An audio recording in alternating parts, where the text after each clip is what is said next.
Welcome back to Sledgehammer Horror, guys. That was weird. I'm Ken Sledge. I'm Ashley Sledge. And let's talk horror. Today, I am joined by two amazing friends, not just of the channel, but of mine personally. Over here, I have Justin, Rhine1988. How you doing, buddy? I'm doing great. How are you? Dude, I'm so glad to have you back. This is so awesome. And then right down here, I have Candy, the final girl of the House That Screams podcast. How you doing, Candy? Good. How are you? I'm awake. That's a plus. I'm an optimist. And we are so happy to have you guys here. For those of you that don't know or you don't follow, I do have their links down here in the description. I have Candy's for the podcast. I have Justin's for his YouTube channel. For the people that have not been here yet or do not know you guys, we're waiting for some people to trickle in right now. Justin, what can you say about your channel a little bit? So my channel focuses mostly on horror movies, anything within the horror movie genre, but I also talk about other genres of films, and I'm a physical media collector. So, you know, I collect DVDs, Blu-rays, 4Ks, all that stuff. So, and the channel's about positivity, which I absolutely love. So that's amazing. Yes, you are one of the most positive people that I know, and we need more positive people. Yes, exactly. Absolutely. Thank you. Your energy, yes. Yes, his energy is absolutely phenomenal. So what can you tell people about the House That Screams, Candy, which is not only an amazing podcast that I listen to, but I was so lucky to be a guest on recently with Ashley. We were lucky enough to be guests on your amazing podcast. Yeah. What can you tell people about your podcast? We just love horror. We are the most unformatted, chaotic shows. We have 7 regular family members. So I'm always running a circus and I love it. We don't have a format. We don't have rules. We're just, drunk high partying, basically. Most episodes, having a good time. And I'm about that positive energy too. Like, we'll be talking seriously and then we'll switch gears. And then next thing you know, we're talking about something completely different. It's just really fun. All that fun. It is definitely fun when you are a part of it too. If you get to get in there and become a part of what you guys do, it's so much fun to be a part of that. We were so honored to be a part of that. It was exciting. We knew we had to get you back here on Sledgehammer Horror as well. She was a part of my first horror movie, but to get you back on here in a bigger capacity is awesome. Now, the reason we're here, a couple things I want to say first off. We have a good friend of the channel's, Shyamalan the Dead, that wanted to be here tonight, but due to some COVID issues, they cannot be here. So I want to send all my love out to Shyam. If you're watching this on the replay, we love you. We hope that everything's okay with you and your family. Yes. We know how serious COVID is. We just are finally on the back end of it here. Yes. So we hope that you're okay. And then I also wanted to say, guys, what we're doing here is we are doing our top 10 favorite twist endings. So obviously, spoiler alert, we are going to have spoilers. We will try to keep them to a minimum, but because there are twist endings, there are going to be some spoilers. So I hope you guys are cool with that. But I think we are going to start off with some honorable mentions. Much like always, we will go in a clockwise rotation. I will start with my 2 honorable mentions. And for the people that are watching either live or on a replay, we don't know each other's lists. I don't know Candy's and Justin's or even Ashley's. That's how Sean and I run ours. Yes. Yeah. Yes. It's so much more fun. It's really tense in our house with me trying to peek at her stuff all the time. Yeah, you've heard our episodes. It gets tense right in the middle. Sean and I are bickering right here. Right. Yeah. Before the episode, you should have heard us. Knockdown, drag out, Mick Foley, Undertaker, Hell in a Cell type stuff. Now, something I want to say, not all mine are straight up horror films. I have a couple thrillers, some psychological thrillers on mine. I do too. And that leads me to my honorable mention. I have 2 of them. Like I said, the original is The Wicker Man. The first one is the original Wicker Man. That one really got me. And then the other one, which a lot of people don't consider horror, that I completely do, is 7. The twist at the end of 7, I think, was absolutely incredible. From the moment he walks into that police station on is just phenomenal filmmaking. And so my honorable mentions are The Wicker Man and 7. What about you, Ash? I don't have any honorable mentions. I already said this. Okay, Ashley does not have, so we're skipping her and we are moving right on to you, Justin, my friend. What are your honorable mentions? So I got 3 of them. The first one was the original Candyman When Helen Returns. Yeah. First time you Mhm. see that, you're like, is something gonna happen or is it not Yeah. gonna happen? And it happened. Terrified me when I first saw it as a kid. The original Poltergeist, when, what's her name? Zelda Rubinstein's character. She says the house is clean, but the house isn't clean. Yep. I love the third act, love the climax. And then I think it's the 2003 or 2001 movie Identity with John Cusack, when at the end of the film you find out that everybody pretty much surrounding that motel is a multiple personality or an identity to somebody. So really, really love that twist. So Before we go on, J Dev. what's up, J-Dev? How are you? Thank you so much. That's so incredible. Oh. And I can't say much about this, Rudy, but you're going to have Hey, to Rudy. stay tuned to watch. Some of these people, J-Dev. J-Dev's on your team here. Yes. Oh, I've seen it only twice, but the last time I watched it, I love the ending. I love that ending. So John So Cusack's good. amazing. Oh, he's a Yeah. phenomenal actor. And what I can He tell is. you is this. Horrors don't get a second chance. No, no. exactly. I love Identity. It's definitely a movie that I absolutely adore. Everything about that movie. The little boy was absolutely phenomenal in that movie too. Amanda Peet was great. So what about you, Candy? I know that you have some honorable mentions. Let's go to you. Okay, I'm one of those people that has to sort of explain a little. I'm gonna throw out Malignant. It just came out. We Ooh. did an episode where it was so hard for us because we don't have a format and we blurt everything out. We did like the first half of that episode was spoiler free. Second half was not. But I don't want to spoil that one because it's only about 2 weeks. Yeah. So Malignant is just a mention, and this one some people don't consider it horror, but like whatever, I don't care.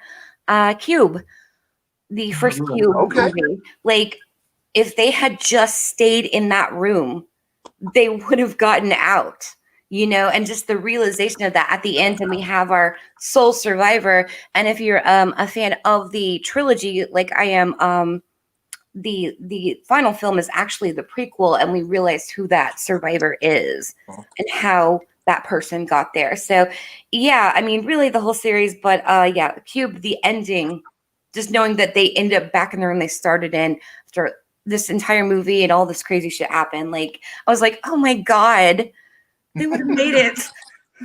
See, and the thing about Cube is if there was no Cube, there wouldn't be a Saw, in my opinion. I think that was a huge influence on Saw. Exactly. So, and I love Cube. It's a movie that I watched Cube for the first time off a USB drive that a buddy of mine was like, you have to check this out. Like that's how we found Cube. So one thing It was I do wanna back in remind my everybody- video store days. I worked at many, and we had one copy of it. And I was just like, I keep looking at this movie and I don't know. And I grabbed it and I was like, best decision ever. Yep. Okay, everybody in the chat and everybody here in the room with us, I do want to remind you that we are going to be giving you our 10 through 1. And once we get to 1, we will recap. So for anybody that misses, and I'll keep reminding so that way everybody that knows, we will be recapping these as well. Since I started with my honorable mentions, Ash, would you like to start with your number 10? Absolutely. So number 10, I chose The Visit. That movie, the first time you watch that movie and you find out that the grandparents aren't actually their grandparents, it was like the hairs on my arm stood up. It was creepy, and I just put myself in that position, and like the mom not knowing what's happening, to her kids and what these people are capable of. Like, it's just a creepy movie, and that twist was you didn't see it coming. Right. And I think that the thing with The Visit is I hope that anybody that's seen that movie got to see it unspoiled. Yeah, absolutely. You have to see it without any spoilers. So that to me is what I would hope for people. It isn't really the same the second time around, but that first time when you find out what's going on, it is. It's really good. So my friend Justin, we got Ashley's number 10. What about you, Justin? What you got at number 10?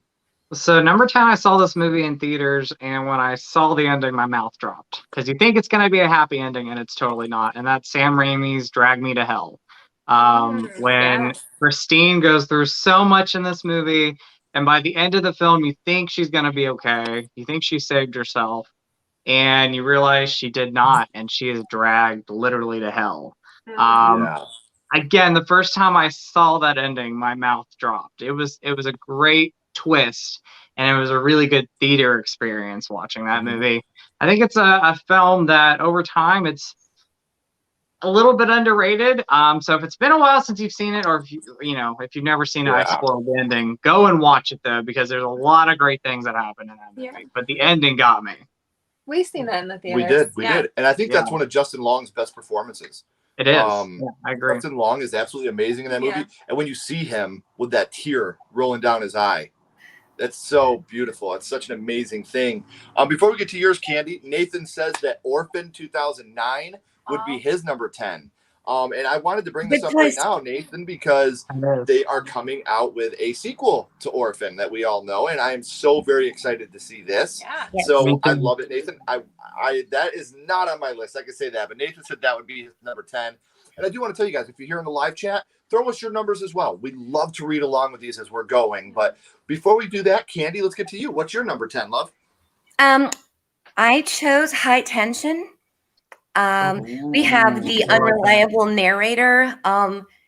It's sort of, one of those extreme French films, but I love that. And a lot of people are like, well, that movie, the twist doesn't make sense. Well, I'm like, it doesn't have to. Like, are we going to get that fucking anal retentive about our fun?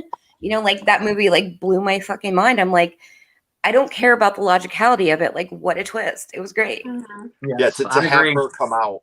Yeah. I agree. I love that Love movie. it. I love the twist. One of our good friends just joined the chat, Antonis.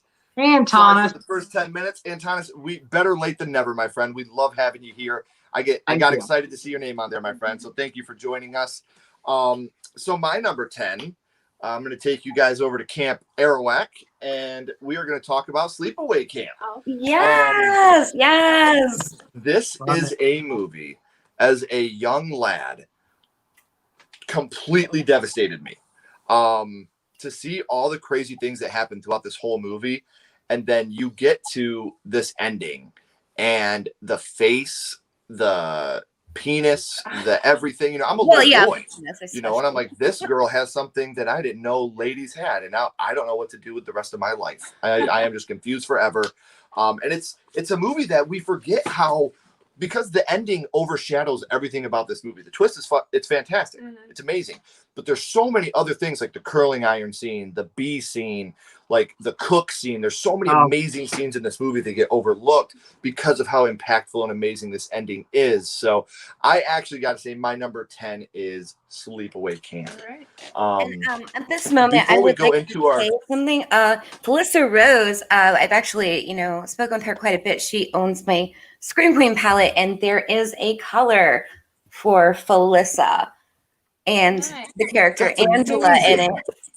So yeah, and you guys can check out Candy's makeup after this is over. I will put all the links to that in the description as well. She does amazing work, and she runs this amazingly. I'm so proud of her.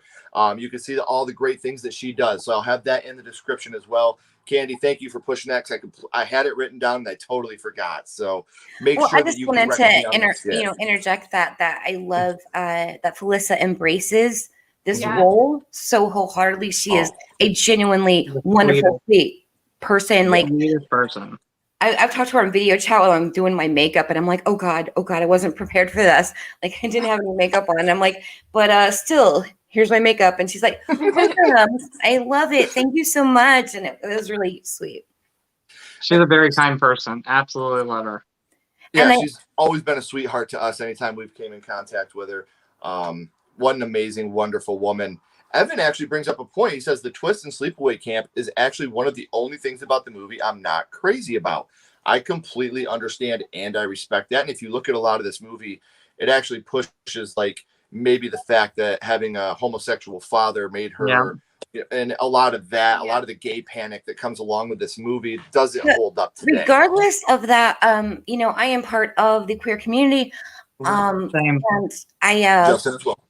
oh, nice to meet a comrade.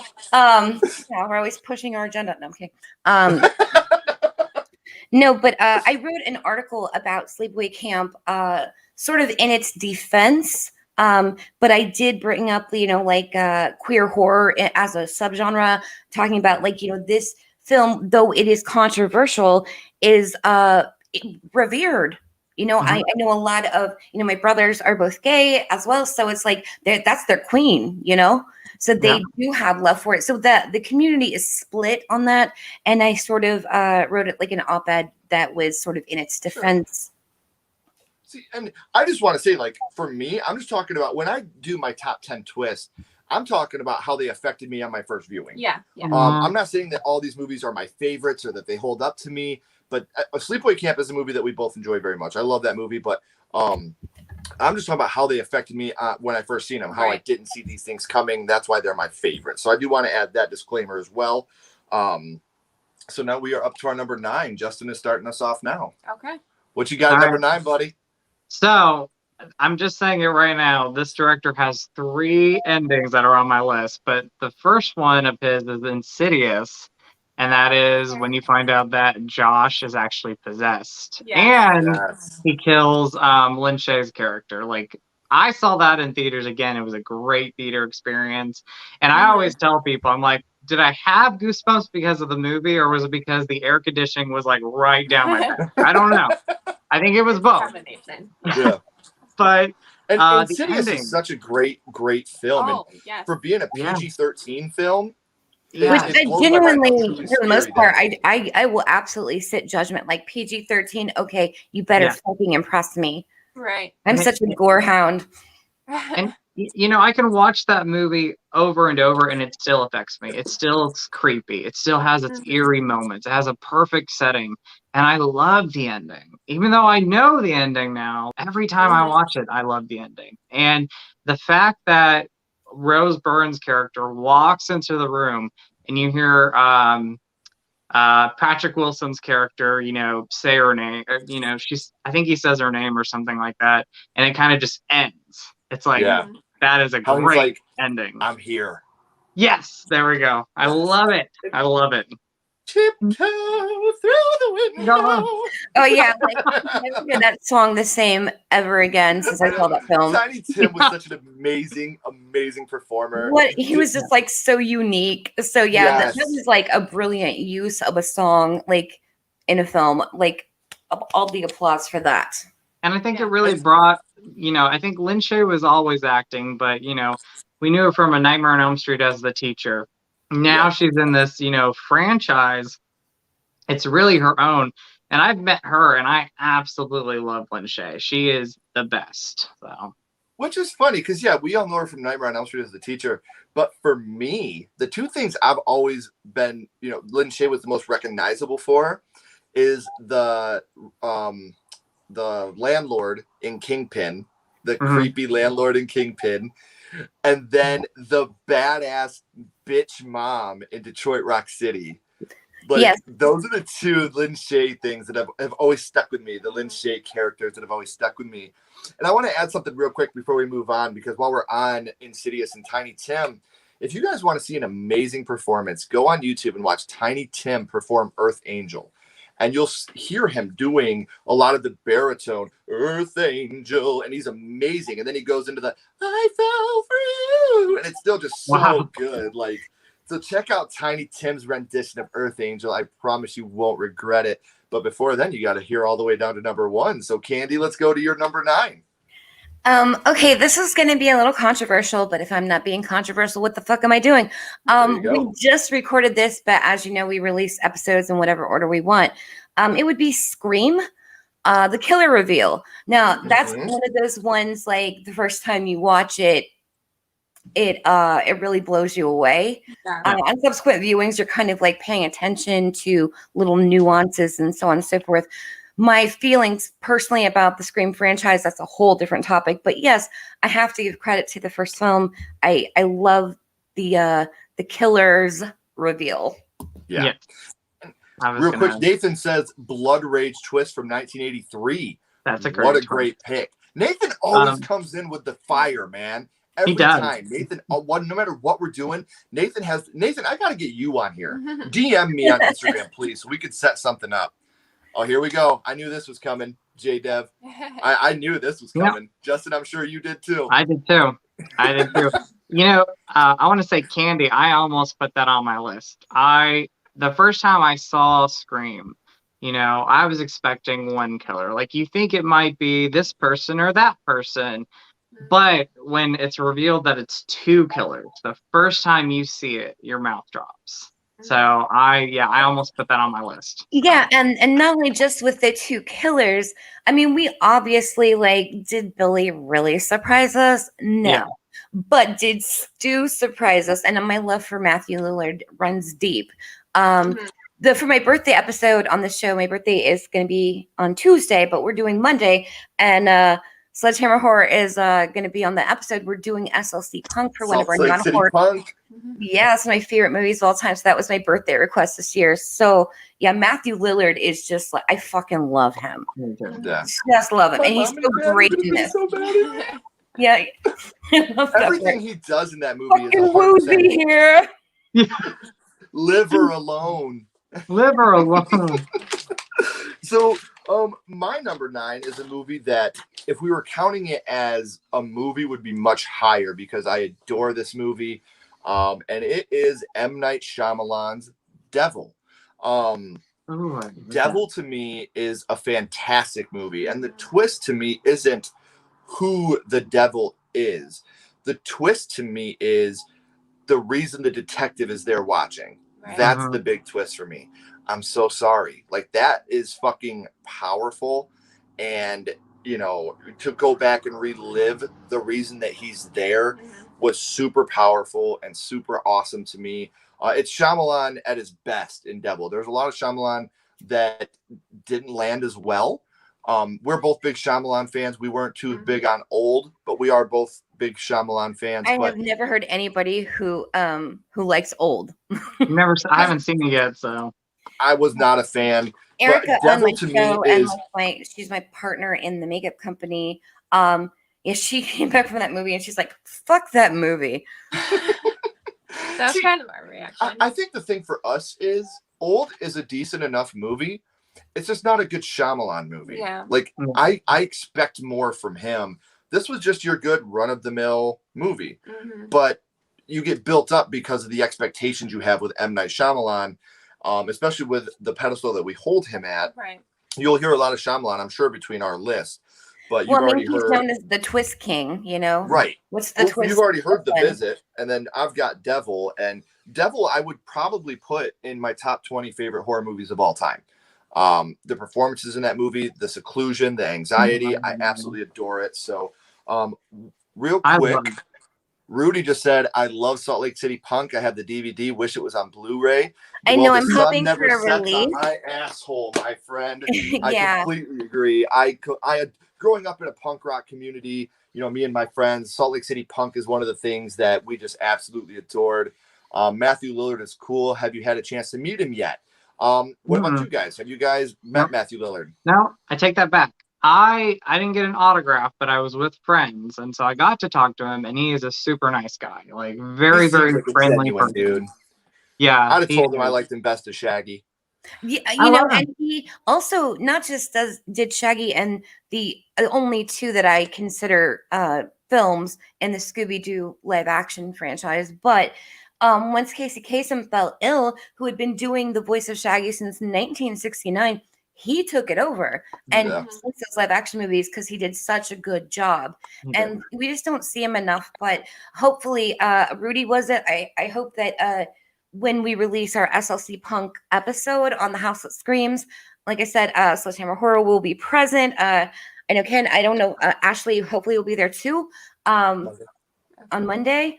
So yeah, when we get that out, I hope you will share Rudy, you your got to thoughts. check it out. The link to her podcast is down here in the description. You'll love the podcast anyway, Rudy.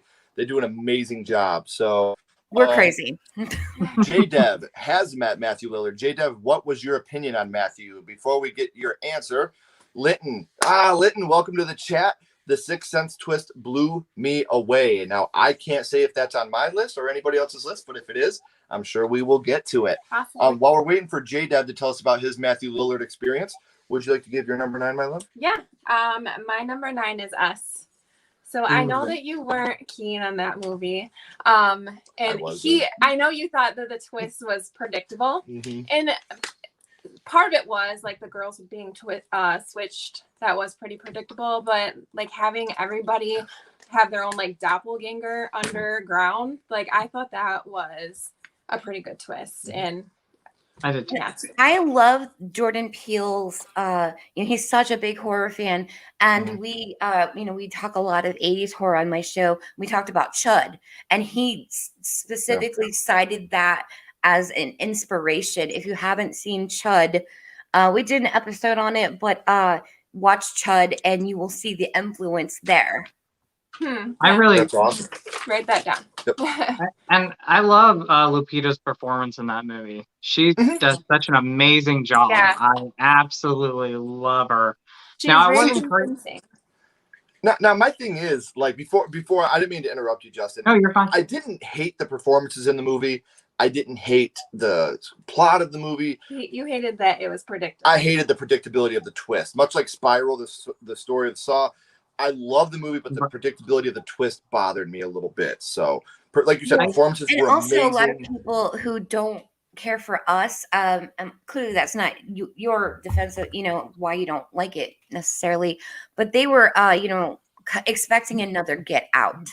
And I'm like, he's still making a social commentary film. It's just not as, an easily followable narrative. It's not what we were expecting. And they were disappointed by that. Like, you can't do lightning in a bottle like Get Out. It's you can't.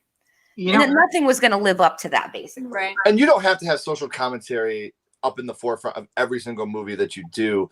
Justin, what were you about to say? No, I was going to say the ending, though, of that movie where she's driving off and her son's in the passenger seat and he looks over at her and he knows that's not the person that he's known his whole life. And she looks at him and, she sees what he's seeing. So I love the ending. Now, when I first saw that movie, I enjoyed it. But after like a second and third viewing, I'm close to loving it. Like I really love a lot of things about that movie. See, I think if I went back and revisited it, maybe that would be the case. But the ending just disappointed because I called it at the beginning. I need to give it another chance. One more chance. Here's something really cool, real quick. J-Dev says Matthew Lillard is fucking awesome, which is so cool to hear because I love that man so much. And then Ruby says the house that screams has been added. So there we go. Thank you, Rudy. That's what we are here for. We check your brain insanity at the door. You're fucking insane. Justin, you have not given your number 9 yet, correct? I did. Yes, I did. It was Insidious. Josh was that. So you started us this round. Yes. Okay. So now we're going to go to our number 8, and that is Candy. What is your number 8? I picked In the Mouth of Madness. It's so many things, but that ending is so iconic. It's not what you're expecting because that movie is such a fucking mind fuck. You don't know what to expect. So anything I really think would have been a twist ending, but the fact that he's in that theater eating the popcorn, like maniacally laughing and crying, watching everything happen again, a movie of it, like, the whole time he's like so solid in his beliefs of what is real and what is not real. And, and I'm not crazy, but no, I am crazy because if I'm crazy, then I'm safe, and there's no safety in this film. And just, that ending that he gets, he's just like, oh my God, fuck me. What am I going to do? What is there? Absolutely. Brooke just joined us. She said, do any of you like the high 10 twist? Candy had number 10 pick, Brooke. Yep.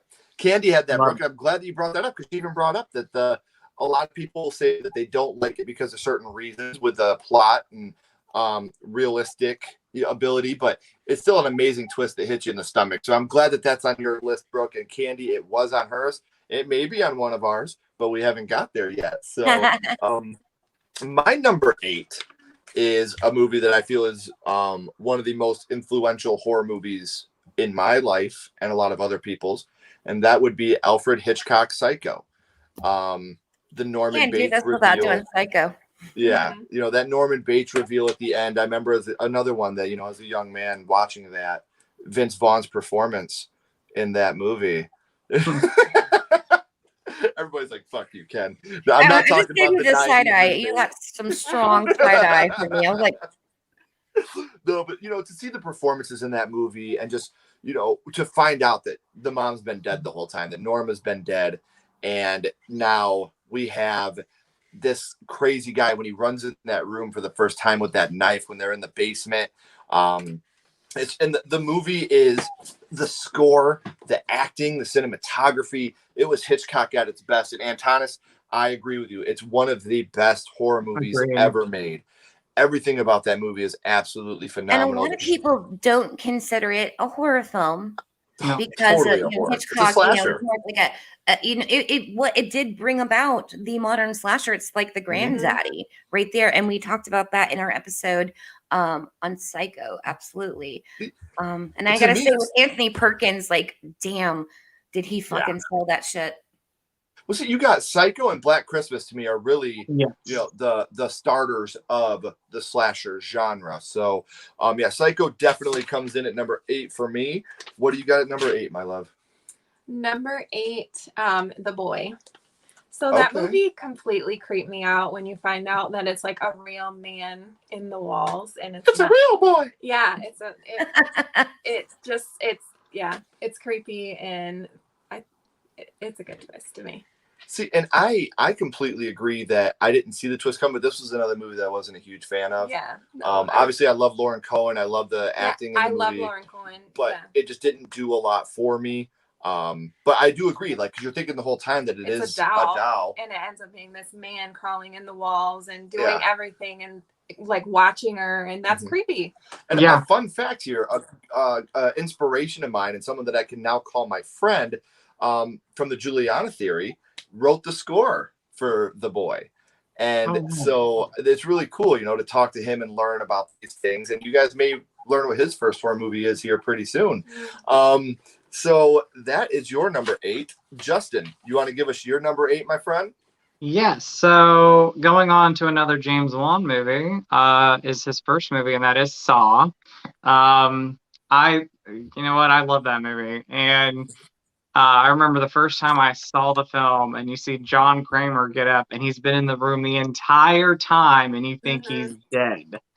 Yeah. Between that reveal and the music and the way the movie ends, it was another, you know, your mouth drops type of ending. And you know the ending when you see it, but it's still very effective when you watch it. Just everything about it, the music, the ending, all of it. I love it. So I got it. It plays out like a one-act play, sort of, kind of, because, you know, of budgetary constraints, which I think are usually a good thing in horror because they have to get more creative. This whole thing plays out, you know, with a lot of dialogue, not heavy on effects. It's beautiful. Yes, I absolutely agree. Before we go on to number 7, Psycho is one of the greatest horror films ever made, but I think Psycho 2 is better, but we're not ready for that conversation yet. Evan, I would love you're not alone. Some people on my podcast believe that as well. I'm one of them. I think Psycho 2 is a criminally underrated film. It is criminally underrated. And it proves that, like, 22 years after that first movie, that a sequel can be great and even awesome. I think it's an awesome movie. I love Psycho too. And I just love Anthony Perkins. He's me too. A phenomenal actor. And after Psycho, he was typecast. Couldn't, you know, really get too many jobs. So yeah. I feel for Psycho 2 the way I feel about the Exorcist franchise with the Exorcist 3. I think the first one I'm even going to say that I think the first Psycho is the best, much like I feel like the first Exorcist is the best. But Psycho 2 and Exorcist 3 are my personal favorites in those franchises. Mine too. I think that Psycho and Exorcist they stand alone in the influence they've had on horror. And I think The Exorcist is the scariest movie ever made. Absolutely. That's widely believed. Yes. Yeah. Yes. So before, hold on real quick, J-Dev, absolutely. Yeah, we've been diehard fans since day one. Yes. And one day I will tell you guys our awesome Norman Reedus story. Yeah, he's another one. He's an awesome man. Yes, so. Norman Reedus is one of the best people I've ever met, and I have an amazing story about it that I will share with you guys someday. J-Dev, if you want to hit me up, I will tell you that story. But I will say that Norman Reedus, as a human being, made my 5-year-old son at the time's life. He made a huge impact on my son. Mm-hmm. And so Norman Reedus has my love and my respect until I die. J-Dev also says Saw is great. I think Saw 2 is a better movie overall. And I'll one up you and say Saw 3 is the best in the franchise. I agree with that. I agree. I'm a one and done on Saw. The first movie, fuck Really? that shit. You know, it gets so thin, and I think people picked up from the first Saw, like, you know, that reverse bear trap scene. They're like, let's just do all of that and fuck the rest of it. You know, it just became about creative kills. And, you know, I'm the person sitting at, you know, the table saying, change my mind. Right. Because you can't. It's absolutely just a fact. The only thing I'm going to disagree with, I think the story of Saw 3 is the best story in the whole franchise. I agree with you. With Jeff and finding out who the wife is. I think that's my favorite story of the Saw franchise, but I'm not going to say which, if or which Saw is on my list. So Antana says he quit watching The Walking Dead after season 10. I think we did too. I quit watching after Tyrese got killed. I was like, I'm sick of this shit. Like, you're not. It got boring, and I started. You know, I'm Team Romero, and Romero fucking hated it. I love Gregory Nicotero though, but after they killed Tyrese, I'm like, why do I do this to myself every season? Yeah, and fuck this shit. I'm out. They always take one of our people. Shit, I'm out. For me, it was Rick, losing Rick and Carl. Carl. You know, they took away Carl. I learned all of that secondhand because my mom still watches the show. Mhm. But yeah, I quit years ago. So Nathan says, not a fan of any of the Saw movies. He agrees with you, Candy. J-Dev Just says the first one, and that it should be one and done. It was a brilliant little piece of horror and art, but yeah, the fucking rest of them just became torture porn. I will say this. I think Saw 3, it's my personal favorite of the franchise. I think it would have been a perfect trilogy. Now, there's some great movies after that, but the way that the third one wraps up, that would have been a great trilogy. So sometimes they don't know when to quit. Yeah. Oh, I know. I agree. So Candy started us off that one.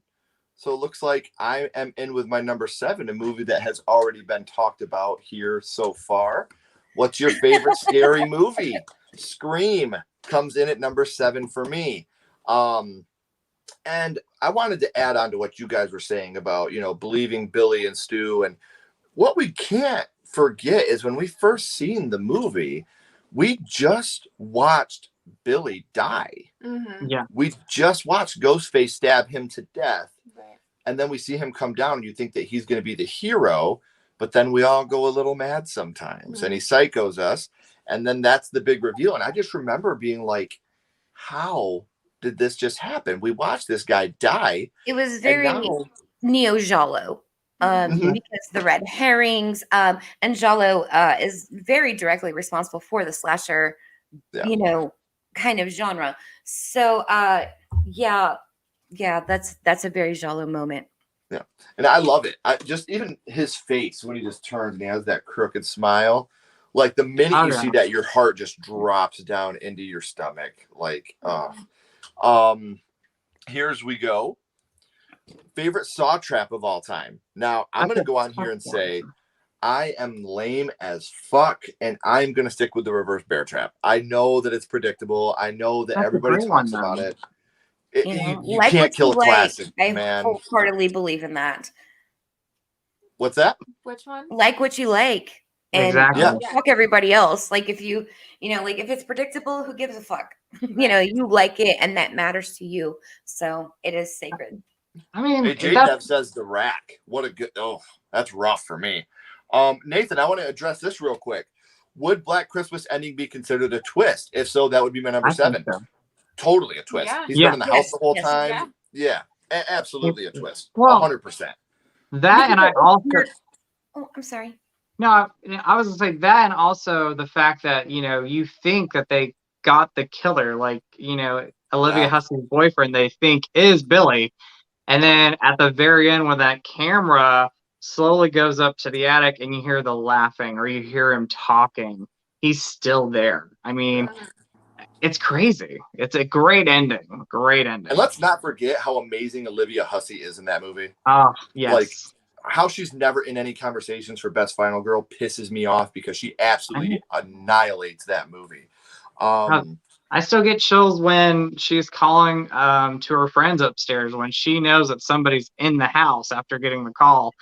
And she wants to leave, but she's a friend of two people and she knows that they're up there still. And she doesn't know they're dead, but she calls out their names and she starts screaming. I get goosebumps each time I watch that moment. Such an amazing film, man. Such an underrated, amazing film. Yeah, and I agree with you, Nathan. More. One of the greatest slashers, if not the greatest slasher. I will say it's the most underrated. I'm not going to say it's my favorite, but I think it's the most underrated slasher, and it doesn't get the attention it deserves. We wouldn't have Michael, Jason, Leatherface, any of them without Black Christmas, and I will stand by that till the day that I die. You're 100% correct. Agreed. Justin, do you want to give us your number 7, my friend? Yeah, so number 7 for me, I know this is an American remake to the original, but I remember seeing this movie for the first time, seeing the ending, and that is The Ring. And that is when you think everything is okay. They found Samara's body. They think, putting her to rest will stop all this. And at the very end, when Naomi Watts tells her son, "Oh, we found her. She can now rest." And her son pretty much says, "Samara never rests. You should never have done what you did." Yeah. I got goosebumps. Oh, I'm getting right goosebumps now. just thinking about it. Oh, I am too. It's a Just creepy ending. I've seen it again several times, and it still gets me. So The way that I he's love just it. like, she never sleeps. Yeah. She never sleeps, Rachel. Like, that gets me so bad, dude. You're right. That's incredible. I literally had to sleep on my parents' floor after watching that because I was like, I'm just sleeping down here by myself. Yes. Well, and I think the ending, like when Samara's like slowly coming to the TV, and then the way that they did the effect where she actually comes out of the TV is great. I love it. Absolutely. J-Deb approved. Thank you. I love it. Oh, I got goosebumps. I was like major goosebumps. Just the look on his face when he's like, "She never sleeps, Rachel. You shouldn't have let her out." Like, oh God, it's amazing. What a great, and another amazing PG-13 horror movie. It is. So what Very about you, well done. Candy? What do you got coming in at number 7 for us? Well, as most of us know, well, if you listen to the show, we have a side cast called Ghouls Night Out, where Eric and I do feminist horror reviews. I'm coming in hot with Stepford Wives. Not that Nicole Kidman fucking garbage. I mean, the original Stepford Wives with Catherine Ross. That is, so terrifying on so many levels. As a woman, it's fucking, just, oh my God, it's so scary. And just what a brilliant film. And I hated how they tried to modernize it and make it like campy and funny because when you watch the original Stepford Wives, you have the goosebumps. You're there trying to figure out like what is happening, what's wrong here, and am I next? And very strong feminist message there. That's mine. Stepford Wives, maybe unpopular opinion. Like I said, coming in hot. Candy, I love the Stepford Wives, and I have to say that a moment that's very emotional for me is when she's talking. It's towards the end, before the very last moments in the movie, where she's talking to her. I think it's her psychiatrist or her doctor, and I haven't seen it in a while. But it I think she's pretty much talking about how people are trying to change her or something's going on, and your heart is just for her. It's so heartbreaking. Trying to pretty much control her and something taking over her. Also that common trope in these type of films where why believe the woman? She must be hysterical. She must be imagining things. And then there's the audacity of her. Here's her best friend, Bobby, And what do I do? Something's wrong with her. I got to find out. So she's like, takes a chance and fucking stabs her. Like that my heart was there. It wasn't just like, some cold movie. It was like, oh God, I have to do this. I may kill her. I don't know, but I have to know. I'm going to save her. I want to save myself. And that moment is just heartbreaking. And the moment where she comes face to face with who's going to take over her. And those, the first time I saw it, and it still creeps me out. Those eyes get me. And the smile. They hadn't finished that part yet. You what? They hadn't finished building that part of her yet. No. Right. But even the smile when it looks at her or it's staring at her, she realizes my life's over now. It's so sad. It's such a sad ending, and you feel bad for that character so much. Yeah, and such a strong feminist message right in the midst of, the burgeoning women's rights movements and groups. I mean, it was such apropos of the time. It was just waiting to be made, something like this. And Ira Levin, who also wrote Rosemary's Baby, gave us this gem, and it was beautifully done. But yeah, I just pretend that the other one doesn't exist because they made a mockery of a fucking masterpiece right there. I agree. Sacrilege. So another thing about that movie is a lot of people, I don't think that's another one that we don't talk about enough. In the horror world. Even out of print on DVD. I do a lot of digging, and I found it for like $3. Somebody was getting rid of it, or digging through stacks at like an old place where where they sell like old DVDs, and you cannot find. Why don't we have a big release of this? Why don't we have a special edition? I think we need a Criterion release. If we can get Rosemary's Baby, and so many Stepford Wives deserves it. But I think it's such an underrated credits. An underappreciated movie. I am just gonna say, no one's seen Officer Doofy do it, man. Nobody's seen that shit coming. No, I didn't either. So that is our number 7. So now we are up to number 6, and it is your turn, my love. I didn't say my number 7. Oh no, you didn't? No. Are you sure? I'm positive. You guys are so mean, Sean. I swear. My number 7 is, so you probably won't think this is a horror movie. It's more like a thriller. But What Lies Beneath. No. Oh, stop it. That's totally a horror movie.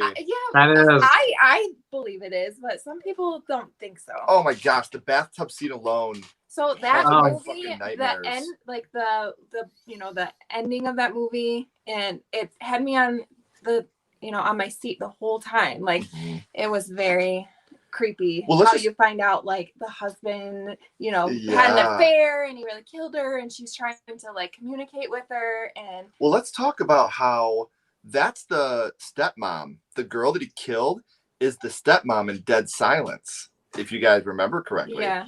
What about that scene where he's going down in the truck and her body turns towards him and then grabs Harrison Ford? Like, oh my God. Like, I love that movie. We own that movie. We've watched that movie numerous times. Mm-hmm. You're right, because you're thinking it's the guy next door. Yeah, and they push it towards that. He's the killer the whole time. And then when you find out it's actually her husband, it's like, yeah. And it's Indiana Jones. I know. Yeah, it's Harrison Ford. It's Han Solo. What the fuck's going on here? So before you start us off with your number 6, since I'm a dick and skipped you last time, Nathan says the first Final Destinations twist. Yes. Yeah. There may be some Final Destination in your future here, but I won't say which one. We will be finding that out soon. What about you, my love? Let's go on to number 6. What's your number 6? So number 6 is The Uninvited. We didn't see that coming recently on that. And there's multiple twists in this movie. You find out, that her sister was dead the whole time. She's the one that killed her sister and her mom, and she, it's just fucking insane. There's so many twists at the end, and I love that movie. And that's another one that we got very lucky about, because we went into that blind. Yeah. And we didn't know what was going to happen there. This isn't one that had been ruined for us. There's a couple, I want to say this real quick. There's a couple of movies I could have put on this list that I didn't, because they were spoiled for me before I had seen them. and so it didn't have the impact on me, and it didn't have that staying power with me because it had been ruined before I had seen it. Yeah. So With social media, you really have to almost like mute that topic. yeah, The So it thing doesn't is, show up he in your doesn't. feed. I Well, don't. yeah, He's he's like, curious. He looking kind for of is it, and I'm like- inviting it. I'm like, don't tell me anything you just found out. That's so true. Like, I'm such a you're dick gonna about ruin it for me. Listen, I don't do that to anybody else, but I'll drop hints Yeah, to but her he'll be all the time. And then it drives me crazy that he knows and I don't. I'm like, oh. Sean did that with Malignant with me. Eric and I were recording before she left for Russia. The episode we just released, Jacob's wife, and so he watches the fucking movie that night. You know, like on our HBO, and I'm like, "You watched that fucking movie without me?" So he's like, "We'll watch it again." I'm like, "Why did you do that? Right. You took advantage of me at a weak moment. That's not fair." I get so mad when See, he watches stuff about me too. You could say, anybody could say they didn't like Malignant, but after you've seen it, it's been stuck in the back of your mind the whole time. No pun intended. Oh! I- Okay, I gotta give credit. I gotta give credit where it's due. Dad That was not jokes. my joke. Dad jokes. That wasn't mine. I totally stole that joke. So, And really mine, I sorry. love Malignant. And I won't give it away because again, I don't think not everybody has seen it, but Right. I got Nightmare on Elm Street 2, Freddy Revenge vibes when a certain thing happens Oh my in God. the movie. So need to And- listen to our episode because we made the same comparison. I will have to listen to it. But I saw it the first time I saw it, and it grew on me a second time. But the first time I saw it, the thing I noticed was that is a homage and tribute to Nightmare on Elm Street 2 right there, and I love it. 'Cause Absolutely. Nightmare on Elm Street 2 is awesome. I love that movie. It So, is. Thank you. Thank you. you're welcome. Before we go on to Justice number 6, I want to do, speaking of Harrison Ford, we are getting Indiana Jones 5 next year. Listen, guys, I know Kingdom of the Crystal Skull wasn't the best, but it's still Indiana Jones, man. Like, Exactly. listen, it's Dr. Jones, so we're going to watch it. Like, she Yeah. No knows more that. parachute, Dr. It's Jones. Indy. Yes. Anna is grounded because she says, I'm going to say a Nightmare on Elm Street, the Freddy card, just to grind Ken's gears. Everybody knows how I feel about that. I love you for that. I love you for that. Before we go to bed, I'm going to be like, Anna with that fucking Freddy card. Hey, I will say this: the first time you see it, though, you think it's over, and then the ending happens, and it's like, well, nope, it's not. Absolutely. And I fun. call it Even the though I movies hate that it, save you're New right. Line Cinema. J. Dev says Mr. Brooks has to be on my list. That's a good I one. love it. And then Litton coming in strong. Good night, mommy. I haven't That seen is that one. Need to watch new. it. If I'm thinking of the right one, it's very comparable to The Uninvited, if I'm thinking of the right thing. But Justin, why don't we go to your number 6, brother? All right, talking James Wan again, and you had mentioned it just briefly just a minute ago. Dead Silence. Dead Silence is my second favorite James Wan movie. I love that. It goes back and forth between that and The Conjuring. But the first time I saw the ending, and I feel like it's an underrated movie, so I don't want to give too much away if no one has seen it. But the first time I saw it and the twist happens, and all I'll say is, now who's the dummy? That was such a great ending to a movie. Yes. And But my feelings on that are, do we know the film Magic, with Anthony? That's a great one. What's his name? Anthony Perkins. Not Anthony Perkins. Anthony Hopkins. I was right the first time. Oh wow. Okay. Yeah. Sorry about that. But yeah. That's Magic. Yeah. So if we go back in our horror history, it wasn't that surprising to me. Right. See, I remember the first time I saw it though, because I don't know if because I've seen Magic, love Magic. I don't know if I'd seen Magic before that movie, but the first time I watched Dead Silence, though, like it had a huge impact on me. Yeah. And I agree. I love that, and I love the ending. You know, when you go and you watch it, you kind of see little things where it's like, okay, that kind of makes sense with the ending. But the first time you see that movie and the ending's revealed, it's like, wow, Yeah. So, that's great. And I got to plug Sledgehammer Horror for a second.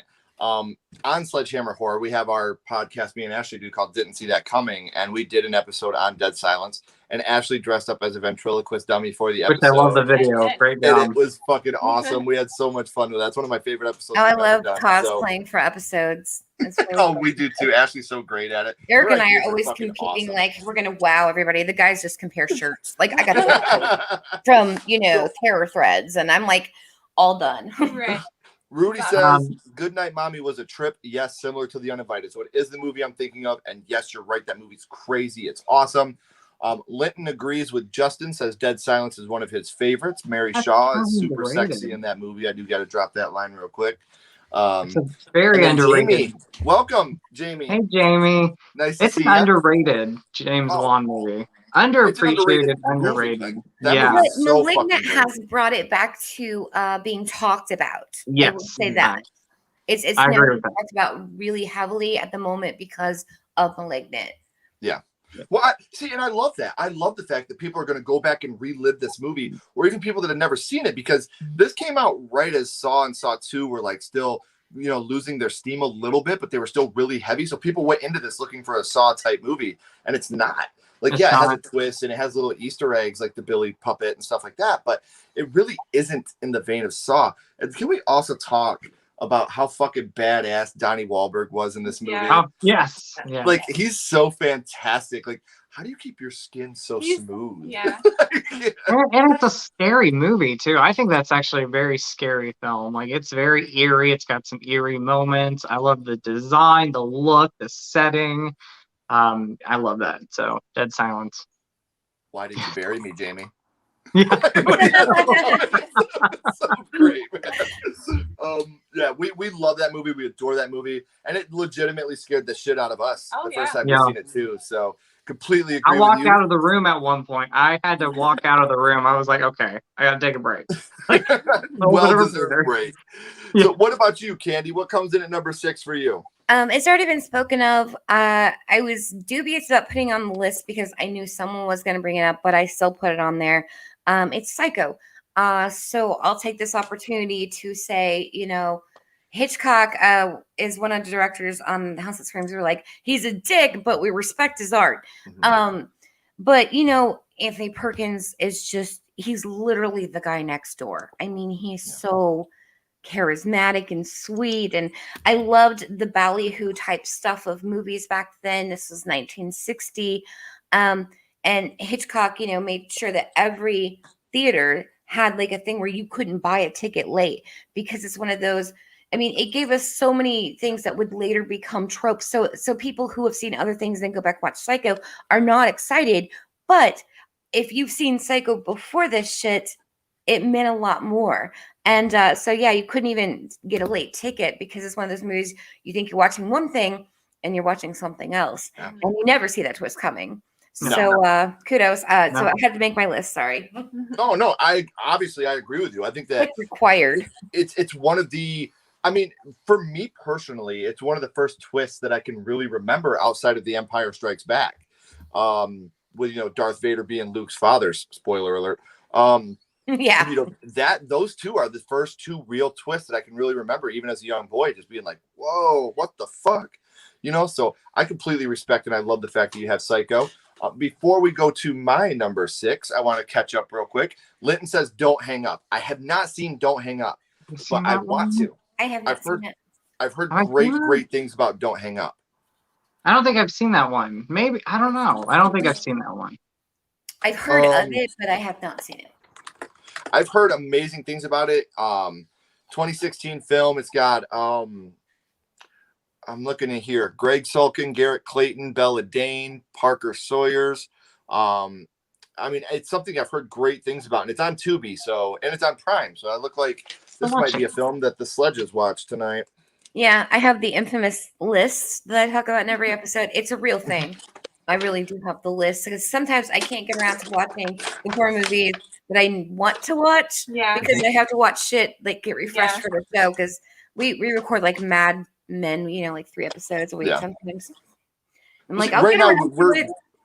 we got to finish watching the new Mike Flanagan. Why am I spacing on this? Midnight Mass? I haven't Midnight seen it Mass. yet. I need It to just came watch out it. today, so we got to finish that first, and then we're gonna watch that. Jamie says, "I love the twist in the others." Now Yes. I'm gonna be completely honest with you guys right now. The others is not on my list, and the reason why, this is one of those ones that was spoiled for me before I got to watch it, and it broke my fucking heart. So I saw it Jamie, opening weekend, but I think it just a lot of people, love this twist and the others, but I think it's just it's a mediocre film. I feel like Yeah, that this I is think- done better in other films. I mean, I'm not trying to take away from anybody else's. Obviously feel what you feel and like what you like, but the others I was just kind of like, okay, yeah, I saw it coming, I guess. I think the twist made the others. Like I did like the twist, and even though I knew it was coming because it was spoiled for me, I honestly think that would have made my list had that movie not been spoiled for me. But let's talk about my number 6, and this one is not as much shocking as it is completely devastating and heartbreaking. The Mist. Yeah. I got to talk about The Mist because holy shit. If you want to have an argument in the Sledge household, bring up the ending of The Mist and talk about whether it was morally right what happened at the end of that movie. No. And you will see a huge argument in the Sledge household. I totally get why he did what he did. If I had to choose parents, you think different. If I had to choose between my little boy getting torn to shit by monsters or shot in the face, I get more new shoes now because I ain't paying as much money on kids. I'm totally kidding. I've never killed my kids. Fuck them kids. No, I'm kidding. But I mean, like, you watch it, and I think the most heartbreaking thing in this twist for me is after it happens and he's screaming, and then he looks in the mirror and he sees everything, and he just takes that gun and he has it in his own mouth and he's still trying to pull that trigger. Yeah, but he can't pull it on himself. If you want to watch me ugly cry, put that movie on. Yeah. I watched Tears last year. I rewatched it last year, cried. That ending. Thinking about it, I'm like, yeah. Hey, can we talk about how fucking amazing that whole cast is? Mm-hmm. Thomas Jane, MVP. Thomas Jane. And then you got what's his name from Brooklyn Nine-Nine? Officer Holt. Yeah, that's all I can Commander think of. Holt. Yeah. We got a lot of Walking Dead alums. Because Frank Darabont did that film. Yep. Mm-hmm. And then you've got I have more to add, but I may add that later. What I have to say. There's another part of that movie that always gets me, and it's the scene where I think they believe they're like, we need to give them somebody, and it's the kid. No, it's the soldier. I want to make sure I say it correct. The army guy. Yeah. And he's crying, and he is like, goosebumps. Like that's another sad moment for me. And they're blaming him, and he's like, they're blaming him. What's going on. Yeah, that poor kid. Man. Oh my god! It brought to life. Tears. That's another moment. To life, if you've read the novella, it brought to life, the sentiments. It's one of those few Stephen King adaptations that gets the candy seal of approval. I'm stingy with those. Well, I mean, the ending is completely different than King's. And he likes it. He likes it because it's darker than his own ending. Yeah, and they like run out of gas at like a fucking Church's Chicken or some shit. And they're just kind of holed up there, and it ends. And I said this, it ends with the word hope. Mm-hmm. The novella does. And then Frank Darabont's like, nah, fuck that. I want to devastate the fuck out of everybody. Yeah. I'm going to bring the entire room down. Everyone's coming with me. Frank Darabont was like, that Obama guy's wrong. Balls. Hope's not good. The balls, the audacity of this bitch. Lytton, have you guys seen Your Next? I have. Love it. And I love that movie. Barbara Crampton. Yes. Amazing Looking movie. for the magic. That's all I could say is that song played in my head a lot. Like when I first saw it. Yeah, great movie.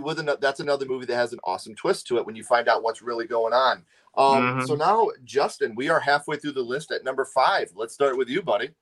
All right, I think this is an underrated John Carpenter movie. I love it. Underappreciated too. John Carpenter's Prince of Darkness. Okay.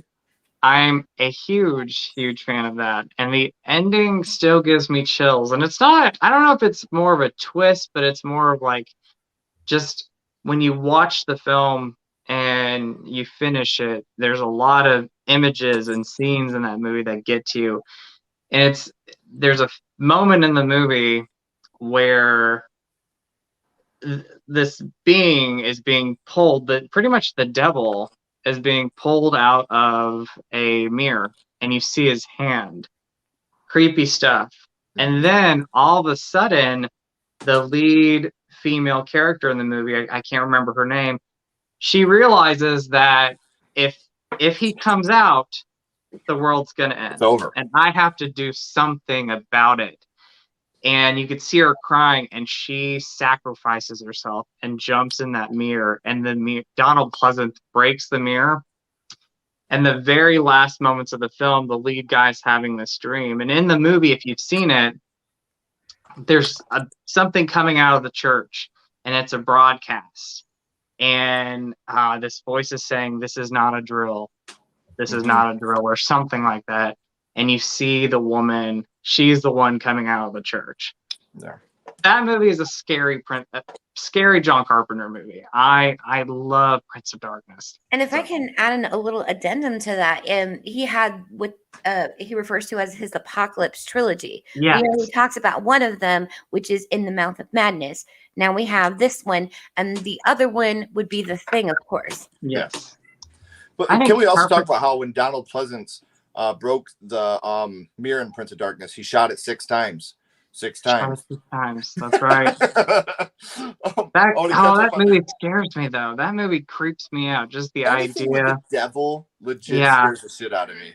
And then I'll never forget though, the very last second of the film, you see the lead guy look at the mirror, and he's like, "If I put my hand against the mirror, what will happen?" And it ends. Love it. See, Carpenter was beautiful at that too. Yeah. Nathan says Insidious, just mind blowing, would be his number 5. Yeah. Absolutely. Justin agrees. And then Rudy says the male lead in Prince of Darkness is a babe.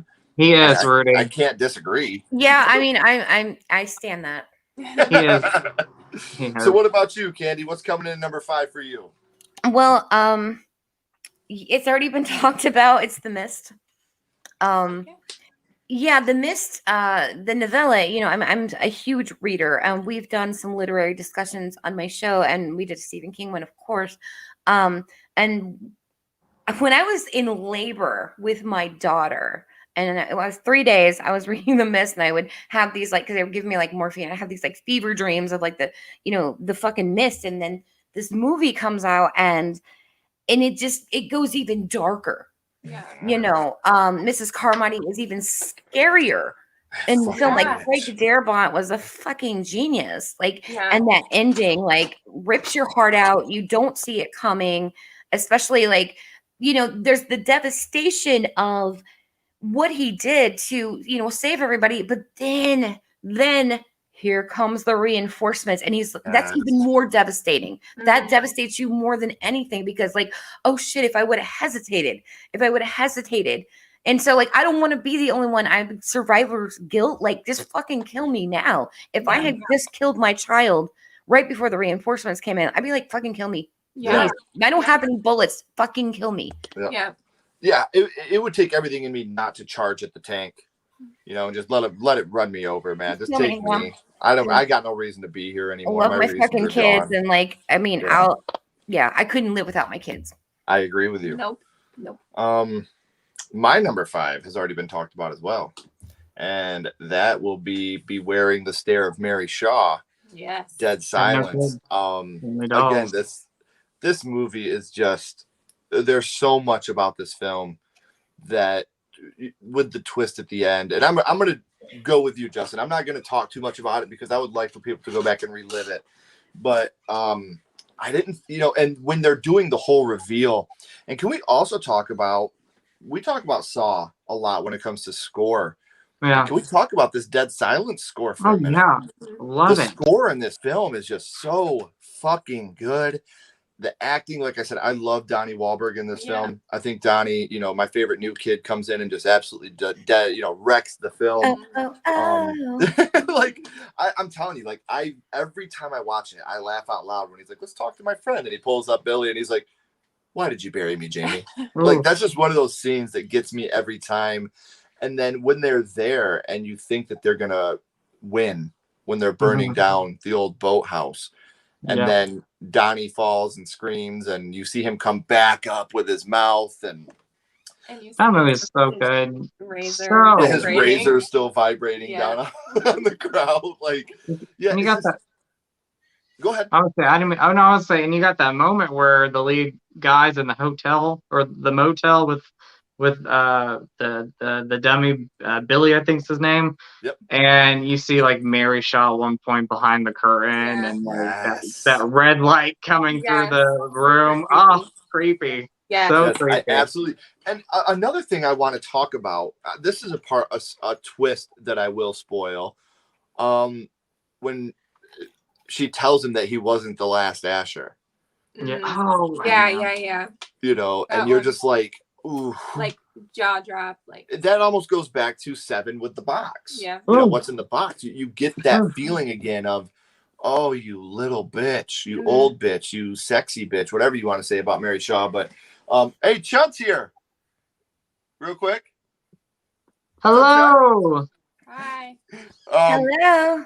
Yeah, so continue with us, guys. Tell us some of your top 10 favorite twists. We always love to hear it. You want to go ahead and give your number 5, my love?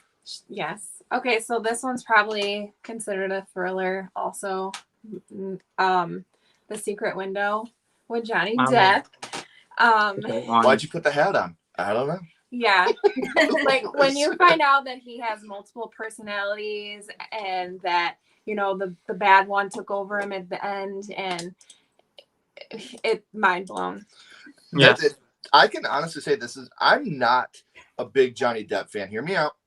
I'm not saying Johnny Depp's a bad actor, because Johnny Depp could possibly be one of the best actors of this generation. He could play anything. He could do anything. Yeah. But it just seems like a lot of I love Edward Scissorhands. Yes. I love Secret Window. But the things I love that Johnny Depp does are so few and far between that, and it's not no fault of his. You know, like I said, I think Johnny Depp is probably one of the best actors of this generation. Yeah. But it's just one of those things I can't get into it, man. I love Ed Wood. Have you all seen that one? That's one of my That was our first horror business. That's my favorite film of all time. I was just like bursting at the seams to talk about this. But yes, Ed Wood it's one of my favorite films ever. It talks about, you know, I don't know. I love Martin Landau's performance in that as Bela Lugosi. Everybody knows I stan Lugosi. Like, I'm in love. Yeah, I love like old dead people basically. But yeah, Johnny Depp, brilliant as Ed Wood. Brilliant. Yeah, and again, I don't want people thinking I'm shitting on Johnny Depp, because listen, I will say it, and I mean it. He's a great actor, great fucking actor. You know, Bill Murray, but he's a great actor, and I don't know, like I want to like him. Hey, Jay's here. Party What's up, Jay?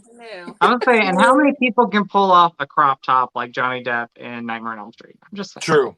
Yeah. I mean, you know, with a performance of being blood splattered on the ceiling. What I wouldn't give to be that amount of blood. We all know my obsession with Nightmare on Elm Street, but yeah, he was working that crop top. I loved it. He was. It was a look. It was definitely a look. So that who was that? Was that you? That was me. So now we're at number 4 now. Candy starts us off at number 4. Okay. Well, again, nothing new here. I chose Saw because, and I do not like the franchise. That's no secret to anybody who knows me. But that first film, we have Lee Winnell, who you know wrote the movie, and they had like zero fucking budget for this. But we've got, you know, As You Wish, Carrie Elwes in it. Princess Bride, like, yes, all day. But sorry, I had to throw that in there. Child of the 80s. You raised on that, you know.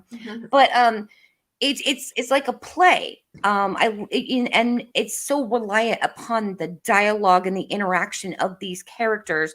But that twist, you know, after all the, you know, the go back and forth, like he's heard everything, every struggle, every plan, every single thing, and he just gets up and walks out, and you're just like, Oh my God. Mhm. Yeah. Oh my fucking God. Like, I mean, the first time I saw it, like mind blown. And it stayed 100%. with me. Like, that's the only Saw movie that I will rewatch. I don't fuck with the other ones because they're just like creative kill shit. Like, that gets into my hatred of, well, not hatred, but non-respect of Jason Voorhees. Man has no vision. But yeah, but this first film was just a tour de force. And I just recently watched it. You know, we're introducing my youngest, my son Ash, he's 14, to stuff, and he really liked this. It's just a brilliant turn. So nothing more I can say that hasn't been said about Saul. Sorry, that's it. Before I give my number 4, Nathan says Sleepaway Camp. Obviously, this is a movie that impacted me very strongly. So, Nathan, I completely agree with you.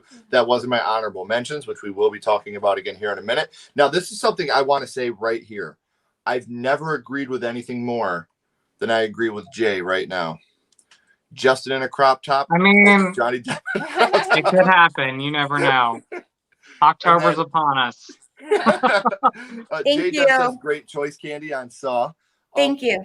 My number 4 has not been talked about yet, and I'm surprised because this movie blew my balls off, and that is Final Destination 5. Oh, the yeah. prequel to Final Destination. I love it. Holy shit. Like, you're watching this movie, and after watching 3 and 4, you come into 5, and it's, to me, it was just like, yeah, I'm going to go see this just because it's in the Final Destination franchise. I'm sure it's not going to do much for me. It automatically jumped up to my second favorite in the whole franchise. Since then, it's dropped. For me, it goes 2, 1, 5, 3, 4. But it's still like such and that twist at the end, like when you hear what's going on and you finally realize what's really happening, it blows you away. So for me, coming in at number 4, I have Final Destination 5. That's an underrated one. I think that's an underrated sequel movie. So good, dude. Jay, yes. After we all do our number 4s, Jay, we will do a recap for you so that way you guys can we'll catch everybody back up. But Justin, real quick, I do agree. I think that Final Destination 5 is such a fantastic movie from beginning to end.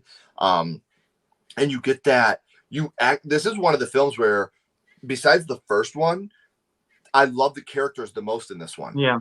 And these are the ones that you really are rooting to make it. You were like, please let these two make it. And then, bam. It's just like, fuck, man. And I don't think it did well in theaters because I think 4 kind of put a bad taste in a lot of people's mouths. It definitely did for me. And it was beating a dead horse, you know?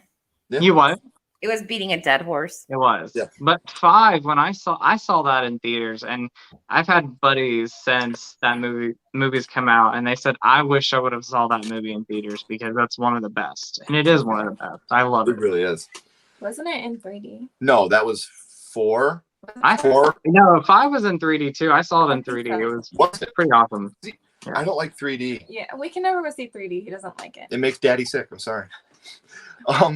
Sean says, I was told there would be no math. Sean, I'm a male, so I lie. Sorry about any math that has entered the chat. Jay says, Final Destination, such an underrated franchise. Jay, you are right. And I will go as far as to say it's one of the most underrated slasher franchises because I truly feel like this is a slasher with a slasher that's not visible. Yeah.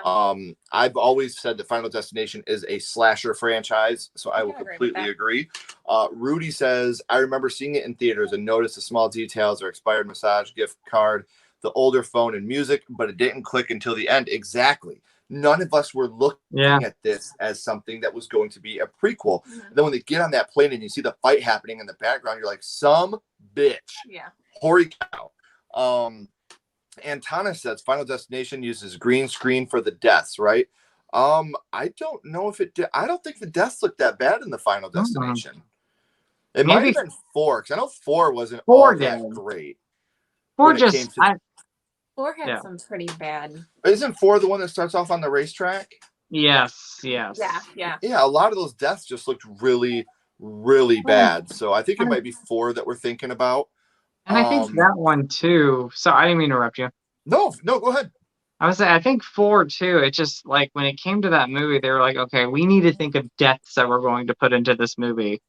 And I really don't think they focused on a story, and they really didn't have great deaths in the movie either. Like No, it's a bad movie. And it I looked mean, bad. Like it looked like PlayStation 1 quality. Like when you Yeah. go back and rewatch it without 3D. This is why we need practical effects. CGI will date you and it will cheapen your movie. It may look cool at the time or be the state of the art, but like look at fucking Romero's Day of the Dead. That's still one of the gore masterpieces. Mhm. All practical effects done by Daddy Tom Savini. Sorry. And then the Oh, yeah. poster behind you, Dawn of the Dead. I was thinking that the That's dog my right favorite film. Love it. I knew that. Yeah, and because Dre we agrees. talked It's about totally Romero. a slasher when you think about it. It always has been. It The is. moment that really makes Final Destination a slasher to me is in the very first film when you see the water come out of the toilet and then suck right back in like death is trying to cover its tracks. Mm-hmm. That to me is a total slasher move. So Yeah. 4 for me is Final Destination 5. What about you, my love? Stop looking at my list, girl. Really quick, can haven't I be a wet blanket before we move on? Because I'm just gonna ruin everybody's good time. That's what I do. I hate the franchise of Final Destination. It was clever the first time, but when you start getting on and on and on, it just becomes about the kills. And as a horror fan, I love the kills, but like you did this to death, and now it makes me no longer fucking care about the first film. Like you need to stop at some point. Again, we have problems with them pumping the brakes, like cash cow, paycheck, and then you cheapen it. So I hate the franchise. I agree to a point, but I just love 1, 2, and 5 so much that it brings me back. You know, like it really sucks me back with my love for 1, 2, and 5. It And really may be showing my age with that one because I know that I'm older than everybody here. But like, I was just kind of like, to quote Family Guy, like shallow and pedantic. Like we'll make sure we stay off your lawn when we walk to school, Candy. I love 1, 2, 3, and 5. The only one I really just dislike is part 4. Like that, when I saw that movie for the first time, I said, okay, the franchise is now dead because now we have part 4, and I'm like, it was just awful movie. See, Just bad. I'm one of the few that thinks that the created death shtick on the DVD of 3 ruined it. I didn't have fun with that. I played it once and I was like, you know, it was fun the first time, but then afterwards you're like, okay. Right. So, what's your number 4, beautiful lady? This one has been talked about a few times. My number 4 is The Mist. Another twist that you guys didn't talk about is the character that plays Carol in The Walking Dead. How like nobody will help her, you know. And then at the end, she's sitting there with her kids, like, should have helped me, fucker. Going by on the truck, like she just looked around and found out, didn't you? Yeah. But good call. But that ending, as you know, I have 3 children, and I don't think I could shoot any of them in the face. Like I don't know. I don't want to see them be ripped up by a monster either. But I think that we would have waited it out a little longer. I'm an optimist. I would have waited. I would have tried some other because like those are my babies. Right. My girls are grown and my son's 14, but like you're gonna have to go through me. Yeah. Like I know I will try everything else first. Yeah. Maybe when the monster has them, like shoot them then. I don't know, but like right. I don't know. I gotta think cold blooded. The music too at the end. The music at the end of that movie. Yeah. Oh yeah. Any parent that says they've never thought about shooting their kids is a fucking liar. Mine isn't shooting, mine's choking. No. That's what I was saying. Strangle, especially the 13-year-old. He's mouthy. Why, you little? Yeah. My son, there's a big age gap between the girls. They're in college. They're 21, 19, and then Ash is 14. Right. And so, like, my son, like, we learned how to do things through the girls, but the girls, and then being close in age, I'm like, I wouldn't take one hand on both of you. Oh, I bet. Yeah, we're learning the whole teenage. We just started, you know, the teenage. My DMs are available.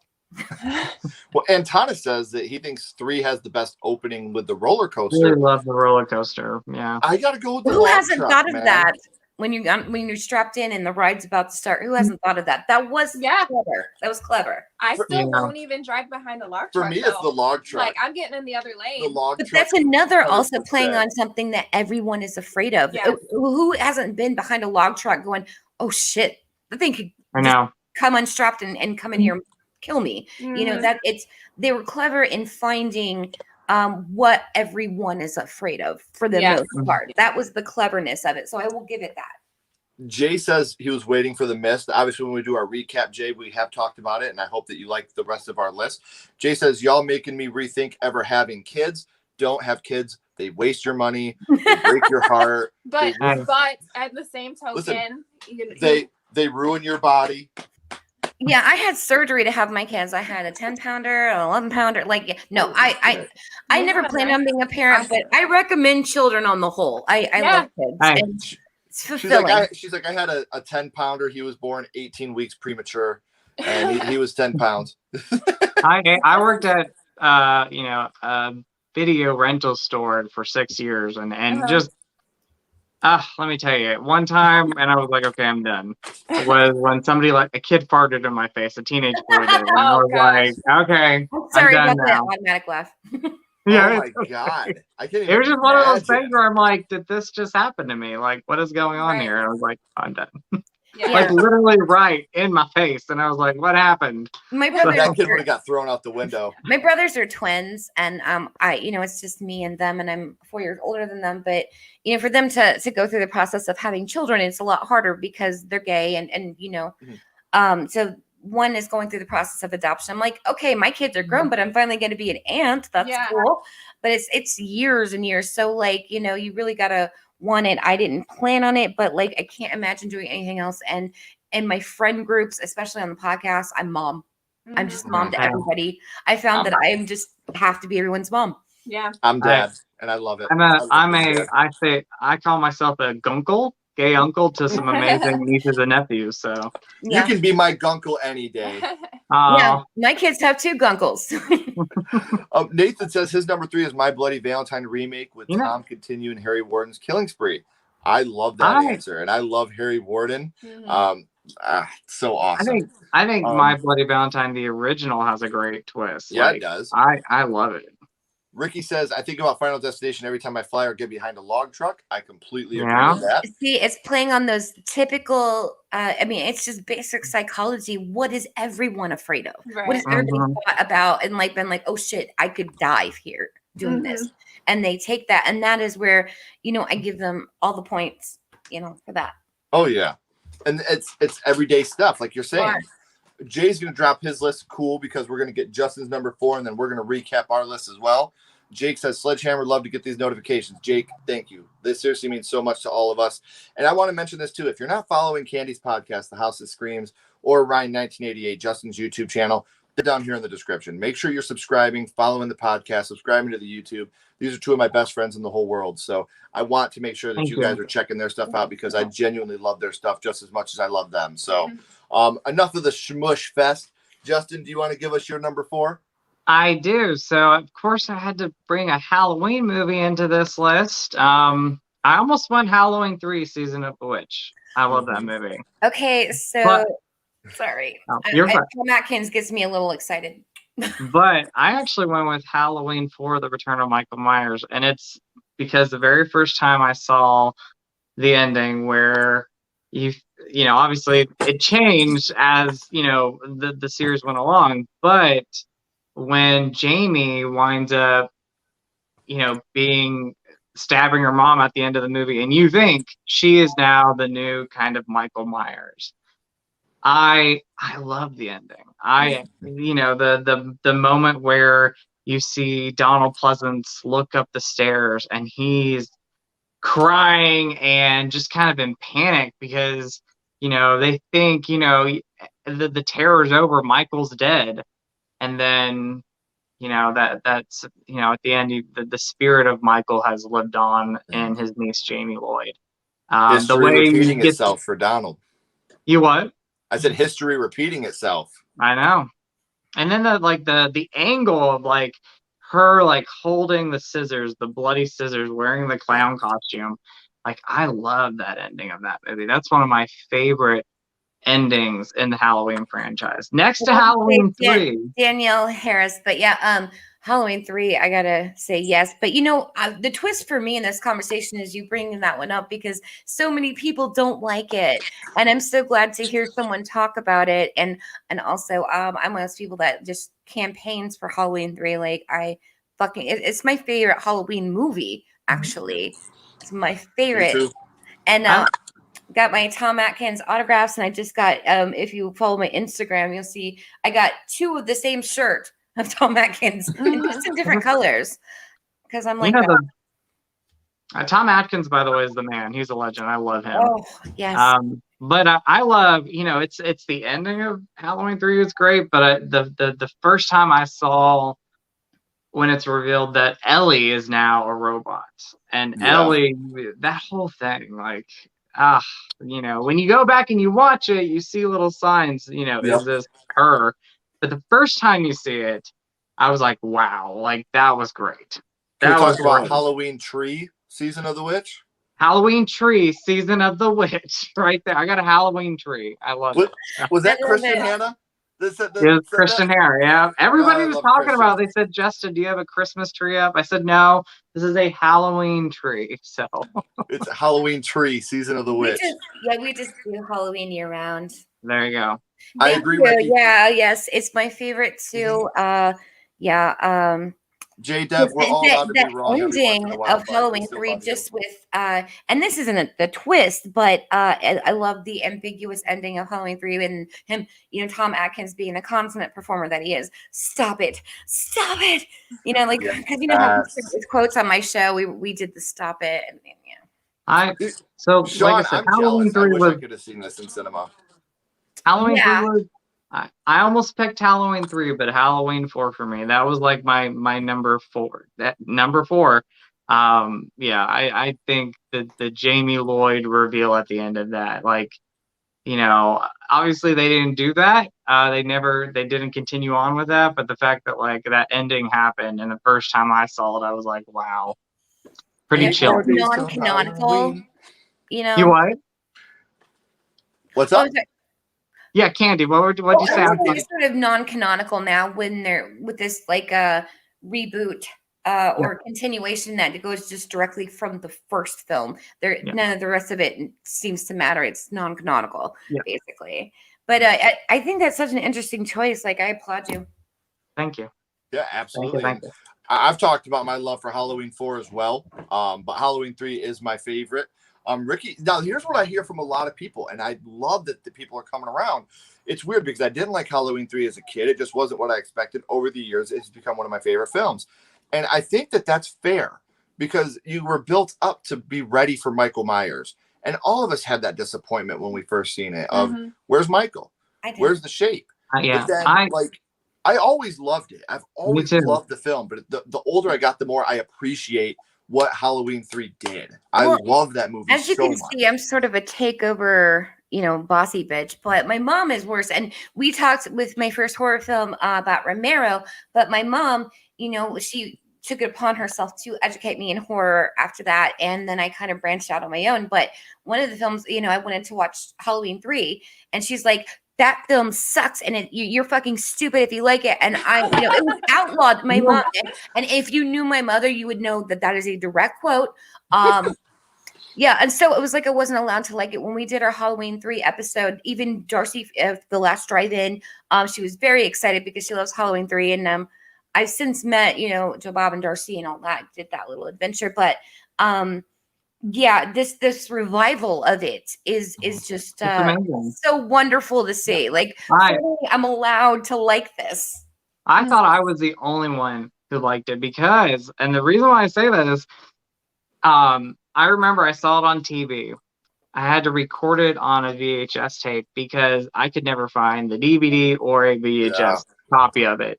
And every time I would talk to somebody about it, and I love my mom, but she was one of them that said, oh, I don't like that movie. And I'm like, I love that movie. I've always loved it.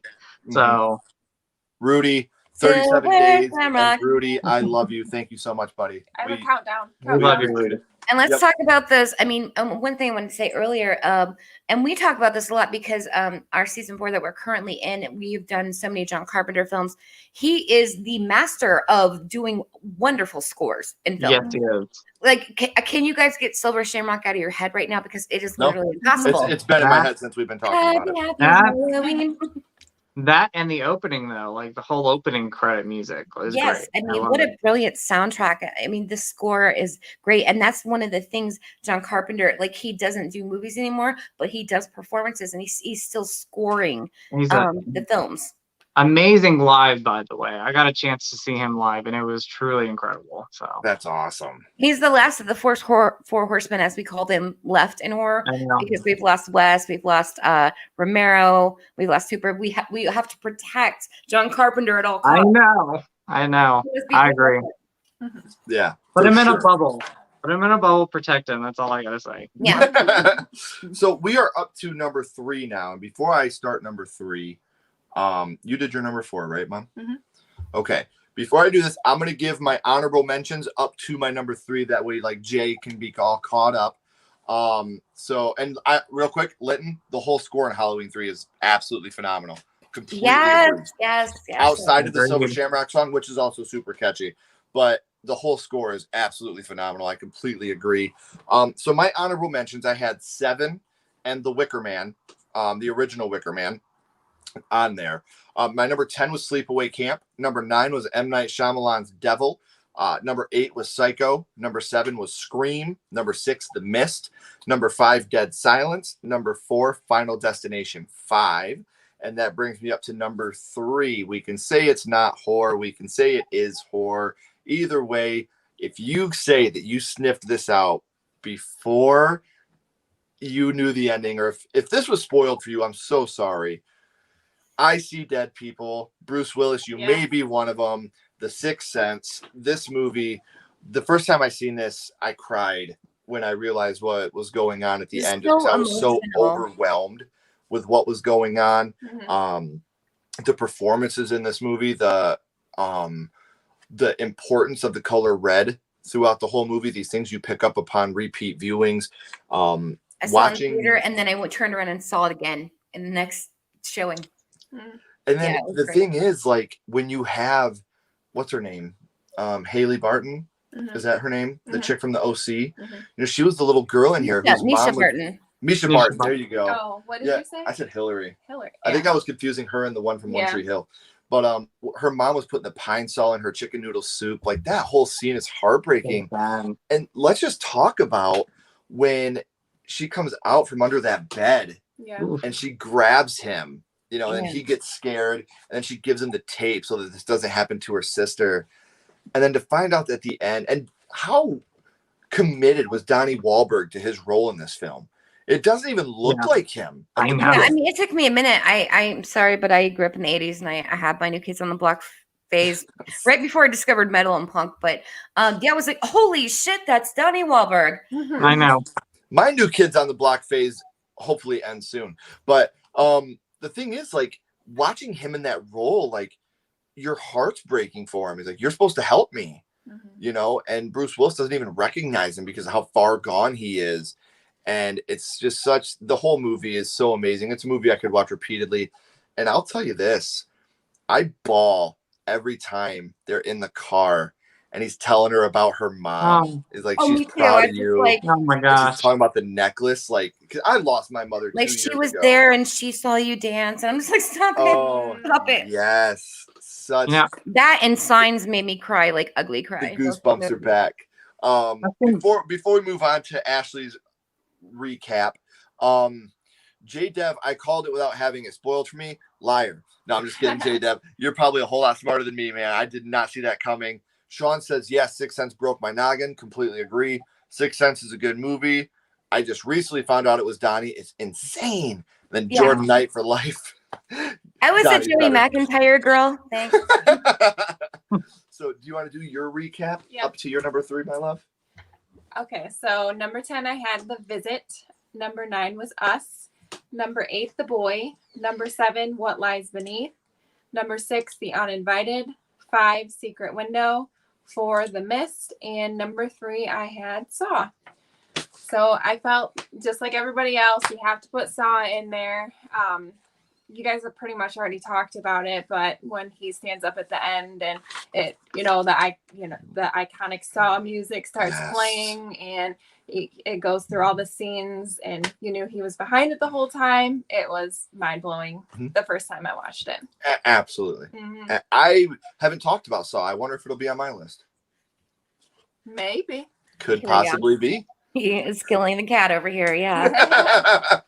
So, Justin, do you want to give us your recap up to your number 3, my friend? Yeah, so 3 honorable mentions: the original Candyman, Poltergeist, the original, Identity. Then at number 10, Drag Me to Hell. Number 9, Insidious. Number 8, Saw. Number 7, The Ring. Number 6, Dead Silence. Number 5, John Carpenter's Prince of Darkness. Number 4, Halloween 4, The Return of Michael Myers. And number 3, we've all talked about it, and that is Psycho. So, I mean, it's like required. Exactly. I love Anthony Perkins. I love his performance in that movie. I love the fact that when you watch the film, you literally think his mother is alive and doing it. Yeah. So you get to the ending, and you get to even the last moments in the movie where he is sitting in the police station, and you hear mother's voice, and then you see that look and that grin. I mean, Anthony Perkins, amazing. I recreated that look exactly. Yeah. I put him side by side when we did the episode of me as Anthony Perkins. It's such a great moment. When you first see that movie, and to say you don't know anything about the film, and you watch it, you believe that mother is alive and that Norman is innocent.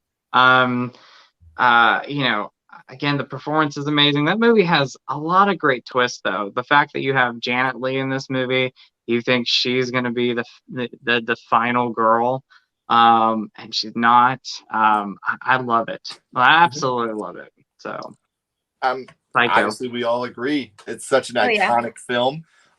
Linton says, yes, Ken loved that movie. I'm assuming Linton means The Sixth Sense. I hope so, because so do I. It's such a fantastic movie. Jay is glad that you had Psycho. We all are such big Psycho we all fans. had Psycho. It's required. Antana says Psycho was filmed in my state at Universal. Antana, are you in Florida or California? Let us know that, because that's interesting. I would love to see where Psycho was filmed. Ricky says Psycho is an iconic horror film. I love that movie. Completely agree. Like I said, Vince Vaughn's performance, second to none. Love Psycho. Vince Vaughn did an amazing job in that movie. So, if I can jump in for a second, my slasher palette everybody's been dying to see. I got a little sneak preview. It's about to come out. We have a color for Norman. Nice. Oh my God. We couldn't do a slasher palette without Norman. No, of course not. He's the granddaddy of it. And Antanas is in California. I wish that I would have known that a couple months ago when we were out there, Antanas. I would have taken you out for dinner, man. I would have loved to have met you. Candy, do you want to give us your recap up to number 3? Yeah. My honorable mentions are the new movie Malignant from James Wan. I didn't say anything more than that. It's too new, and I don't want to be that person. And then I also brought up Cube. That was my other honorable mention. My number 10 was High Tension. Number 9 was Scream. Number 8 was In the Mouth of Madness. Number 7 was The Stepford Wives, the original. I want to make that very clear. Yeah, that's the only one that exists to me. Number 6 was Psycho. Number 5 was The Mist. Number 4 was Saw. My number 3, and it's interesting how you can interpret a twist, but I'm going to go with it and say this is a twist. I was previously on Sledgehammer Horror. We did my first horror film, which was Night of the Living Dead.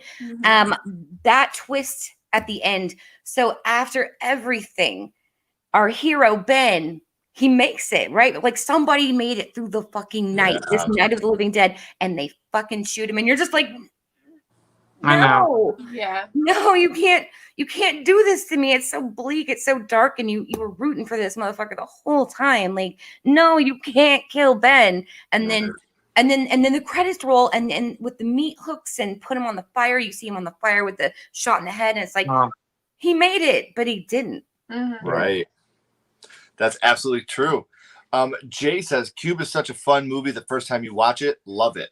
And I will say this: with Night of the Living Dead, I love the ending of '68 more than the remake. I love the remake. I think the remake's fantastic. Yeah, It's one we of the best talked remakes about I've that. ever seen. I Yeah, love we the did. remake too. It's one Me of our too. most downloaded episodes ever. I think it really takes away from the impact when you see the Tony Todd zombified Ben as compared to Dwayne's unzombified I made it and still gets shot. So I completely agree. And then everybody agrees with you, Candy. Sean says absolutely Night of the Living Dead.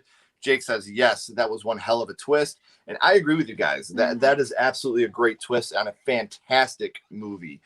So we are at number 2 now, our silver medal, and we are going to start with you, my love. What is number 2? So 2, you already talked about this, is Sixth Sense for me. Another one that blew my mind when you find out the twist at the end, you know, that Bruce Willis was dead the whole time. And, Spoilers. sorry. I've been spoiling all but yeah, no, you pretty much talked about this already, but it's a good movie. I'll say that one thing about Sixth Sense is I've only seen it twice in my life. I know it's crazy. Saw it when it first came out. And then I rewatched it 3 years ago, and I love that movie. Yeah, I love the ending. Some movies don't hold up because as people change throughout the years. But if a movie can still hold up to the you that you are now, like that's a fucking good movie. Absolutely. Yeah, the ending's talked about. And so when I rewatched it, I'm like, I wonder how it's gonna be. And I love the movie. Toni Collette's amazing in it. Toni Collette is great. It's unfortunate that she's not considered the queen of horror with everything that she does. Well, Hereditary, I felt like she got snubbed for an Oscar because the Oscars hate horror. So what they do is they rebranded stuff as a thriller, like which Silence of the Lambs is absolutely a fucking horror movie, but they branded it a thriller, so therefore it got the Oscars.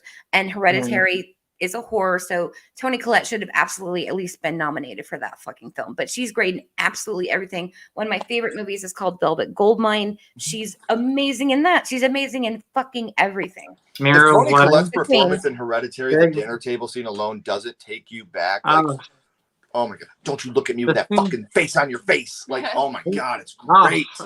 The son, when he just says what he says, she just blows up. I'm like, I would have done it too. Yeah. I would have done it. I mean, there's lines that you just don't cross, and for her, that was one thing triggered her. She should have been nominated, and again, I think Lupita for Us should have been nominated. I think those are two performances, Us and Hereditary, that should have been nominated. Yeah, here comes Nathan spitting fire. Alice, Sweet Alice, twist. Love it. Absolutely. I almost put that on my list. It almost made it. This is what I love because Nathan is here all the time. He does these and he's so fucking awesome because he does this, but he gives these little fun facts too. This movie is tied for my favorite standalone non-franchise slasher film with My Bloody Valentine. Look at that list. My Bloody Valentine and Alice, Sweet Alice, two amazing movies. Thank you, Nathan. I love you to death. You're so awesome. Jay says 68 Dead ending was such a statement. It really was. Such a sad time. Never seen a bad movie with Bruce Willis in it. No, that's up for debate. Wait until you see Die Hard Natural Causes coming out next year. Do we need that? I don't know. Jay Dead says, F the Oscars. We don't need them. I agree. That's right. Just watch the O Scares, which is a YouTube horror award show that we do every year. Hopefully we can get you two on that next year. The O Scares will be back next year.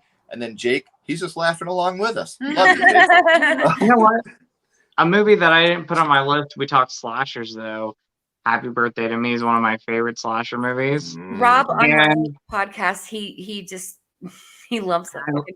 I love the ending. I won't give it away because I don't think a lot of people have seen it, but I never saw the ending coming with that. Yeah, Happy Birthday to Me is so great. I love it.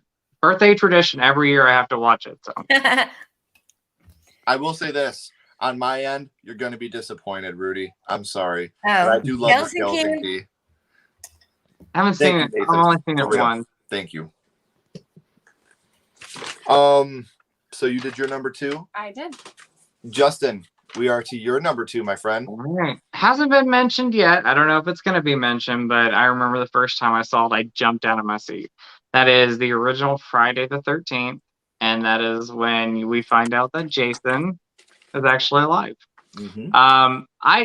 So I'll tell you the memory I have with this movie. I think it's the memory more than anything. Is I was familiar with Jason Voorhees. I had seen the sequels, seen him bits and pieces on TV, but I was young enough to where my mom was like, hey, she's a big horror fan like I am. I want to show a movie Friday the 13th to you. I was like, okay. So I remember watching it. She knew the ending. Of course, I did not. So I'm sitting there watching it. And when you see Alice in the canoe and she looks up and she sees, the rescue there, the police are there, and she thinks, okay, I'm going to be okay. And then all of a sudden, Jason pops out of the water. I jumped out of my seat. Yeah. Like, I literally jumped out of my seat. I don't think it's probably not one of the most endings that impact you as far as like a huge twist goes. But for me, I think it's the memory. And so I have to put that on the list. I love it. If you really think about it, think about the score at that moment. How uplifting it is. You have the police that are there. So everything's supposed to be safe now. You have your safe music. You have your safe protection. Everything is supposed to be safe and happy now. And then, bam, hits you in the face. Yeah. And we got those amazing effects from Tom Savini there. Yes. And Ari Lehman, a good friend of the Sledgehammer Horror Channel. He's friends with Nightmare Nerds channel as well. Oh, Ari is a sweetheart. That is one of my heroes and one of my good friends now. Nathan agrees with you. Justin, Happy Birthday to Me is his number 1. So he loves that one as well. I love it. Candy, do you want to give us your number 2? Yes, it's already been spoken about. Of course, I don't think anybody's gonna see my number 1 coming, but my number 2 is Sleepaway Camp. I just think, as far as like, the trope of the camp slasher, I gotta be team Angela over Jason Voorhees. Not only do you not see this coming, I mean, it's just like this film somehow just only had a resurgence of popularity recently. And I think it can also spark a lot of interesting conversations. But Felissa Rose was just amazing. She's, obviously earned her title as Scream Queen. Yes. But at the time, particularly, who would have thought of a twist like that? I know. Right. That last scene where we're just like fixated on it, and it's almost like this hissing animal type noise coming. Like, I mean, it's just, I was like, what the fuck? What? Like, we had a little bit, like I said earlier, of our giallo elements, point of view. We don't know who the killer is. There's a lot of red herrings. But her, and then that reveal, it's shocking. It's like, wow, what the fuck? And this is a movie that is like, I call it junk food movie, which means I will binge it. And no, because it tastes good. I like the movie. Yeah. So, but yeah, what a great twist. So, mine is Sleepaway Camp. I love Sleepaway Camp. Obviously, it's in my honorable mentions, but my number 2 is a movie that has yet to be talked about, and I feel like this movie is as much of an underrated gem that you could possibly have in a movie, and it is Frailty. Frailty is brilliant. Yes. I love this movie. It's a movie we've watched together probably 30 times. And the twist of him, is it Adam, Right. And it's, oh my God. And then the thing about this movie is there's so many different twists that are all happening right at the same time. The twist like break your neck twists. That's what I call them. Yes. Yeah. The dad was right. This is Adam. The sheriff is bad. God is going to block his eyes. Like, there's so many twists that are going on all at once. And Frailty to me is just an underrated, amazing movie. And I will stand by that until the day I die. I think this movie is just absolutely fantastic. The twist in it's fantastic. But all of this movie is great. The acting all around, the Great score, the cast is phenomenal. Mhm. I absolutely love Frailty. This is a movie that I'll stand by till the day I die. Before we get into our number ones, let's catch up on the chat a little bit. Jay says the sound that she makes at the end of Sleepaway Camp was in many of my nightmares as a kid. It's fucking frightening. Completely It agree. is creepy. Ricky, you know what? This is another one that my dad, we owned a video store as a kid. I'm sure everybody's sick of fucking hearing that.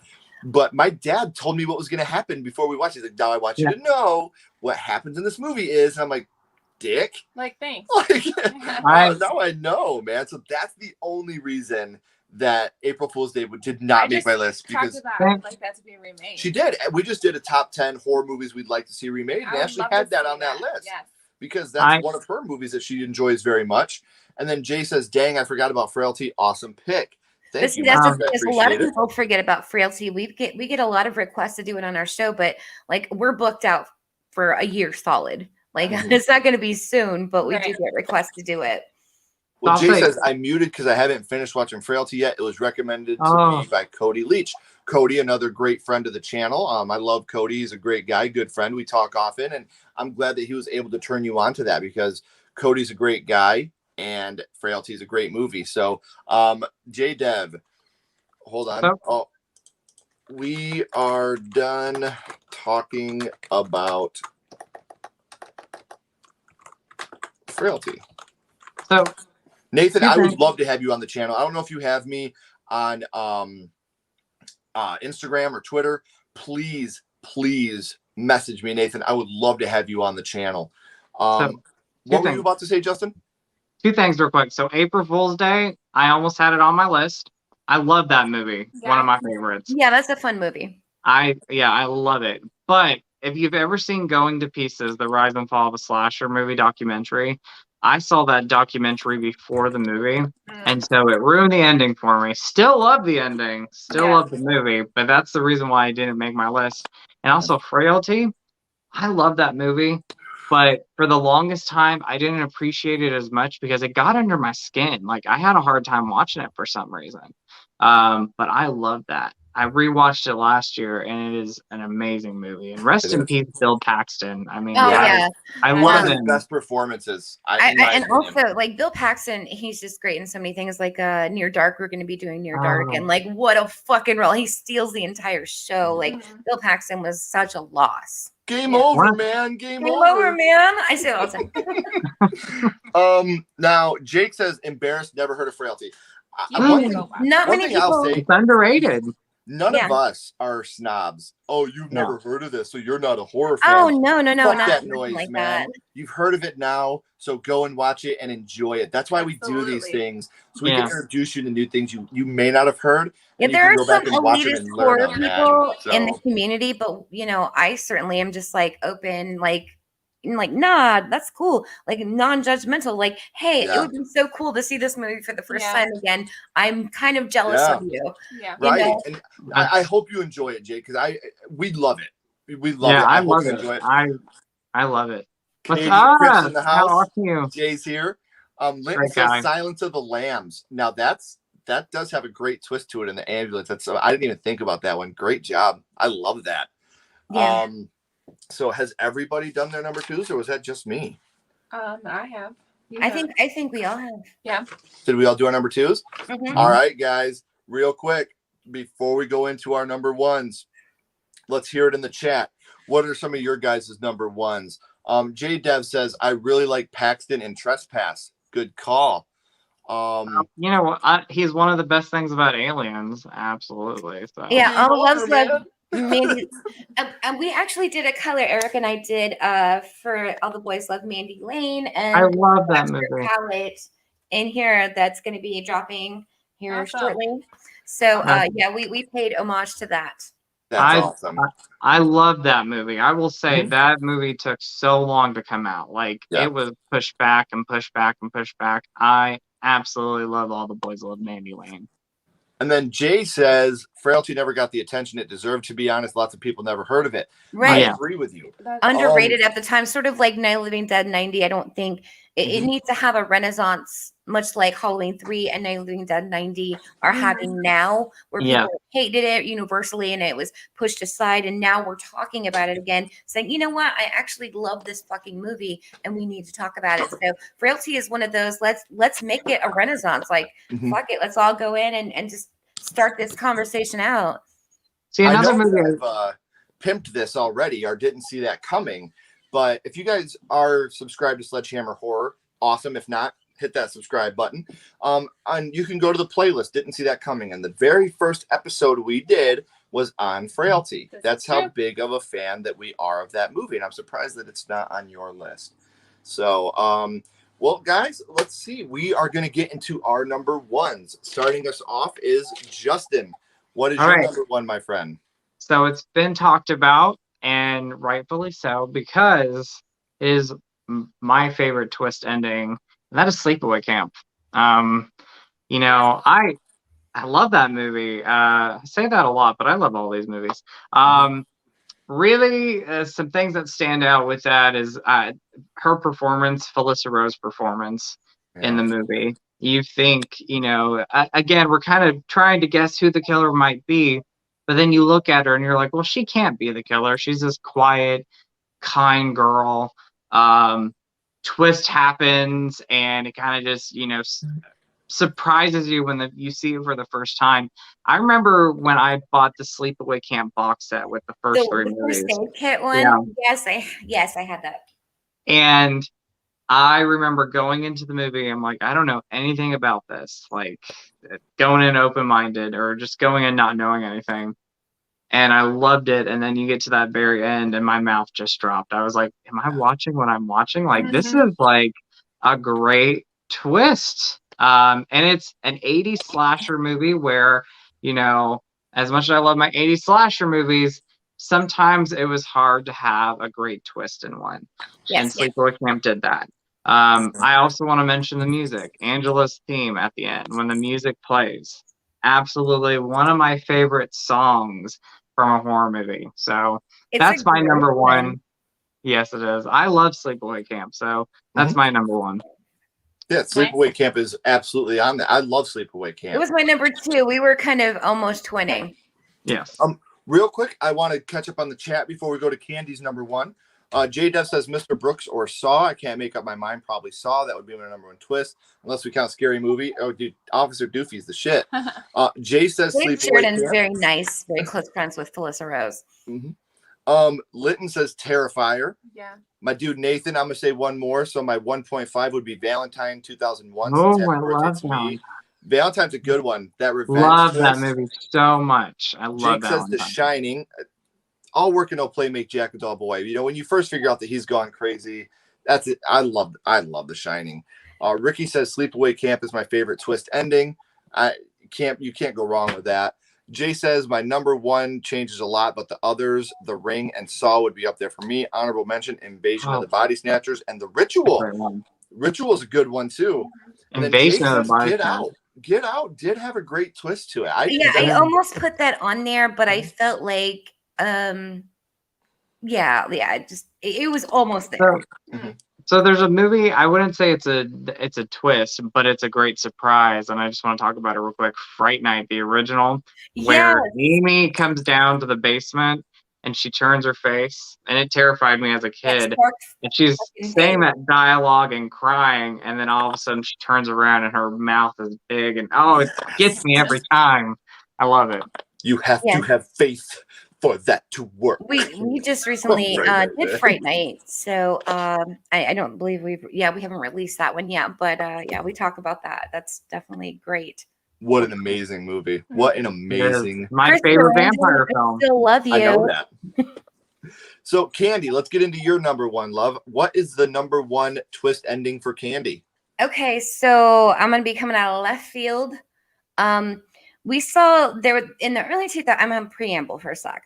Okay. In the early 2000s, we had a lot of stuff. People have mentioned The Ring, stuff like that, where we were taking J horror, Japanese horror, which is fucking terrifying. That Shinto shit is like fucks with my head. My brother lives in Japan, but so we had a lot of like imports. I think only one of them was good. This one is actually never was imported. I'm glad. Leave this film alone. But Takashi Miike is known for these extreme films. Mine would be Audition. I fucking love Audition. If you have not seen Audition, don't be one of those people like, oh, I hate subtitles, I hate foreign films. Like, no, seriously, watch Audition. I can't even talk about it too much because I'll ruin it for you, and I want you to have that experience. But it's Takashi Miike does these extreme films. Like, he does a lot of action. They're always really super gory. He did, some great films that they imported and kind of fucked up, like One Missed Call. Like the American version of that, I wouldn't wipe my ass with it. But the Japanese version is fucking terrifying. But Audition is so tame for him. If you're watching this movie and it's long, and then that last 20 minutes of the movie, you will not be the same fucking person. You will not be.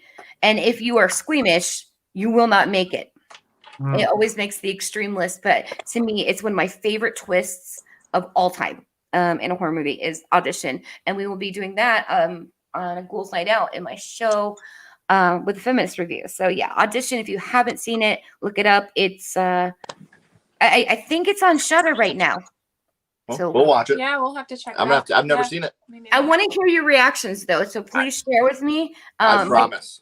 My love for Audition has no boundaries. It is the twist of all twists. It is the ending of all endings. Yeah. I'm excited. So I got to catch up real quick because the chat just went nuts. Yes, I love Fright Night. Fright Night is one of my favorites. Jay says, Fright Night, yes, this is why Justin is a national treasure. I could not fucking agree more. Now, Jay says, Audition is a masterpiece. Audition fucks my shit up. No joke. It does. Yep. I told Nick and Justin they got to watch Audition.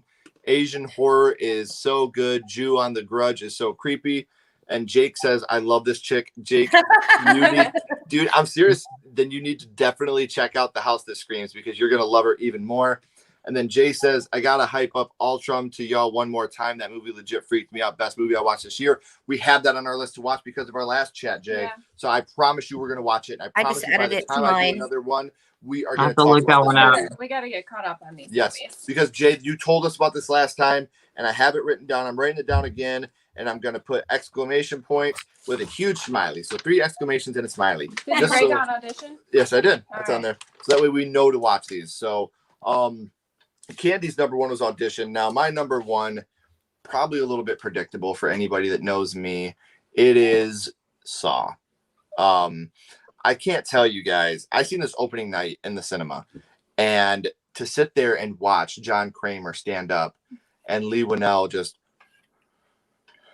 and then, the key is in that bathtub. Yeah. And then he just walks to the door, game over. Like that whole cinema, after the door shut, the whole cinema just sat there as Lee Winnell's screaming. The lights go up, the credits roll, and not a single fucking person moved their body. We all just sat there like soaking in what just happened. Mm-hmm. And if I could go back and relive a cinema experience, that's the one I would like to relive because it was just so powerful and so amazing to watch who I thought was this dead person in the middle of the floor stand and you up dismiss it completely. Yes.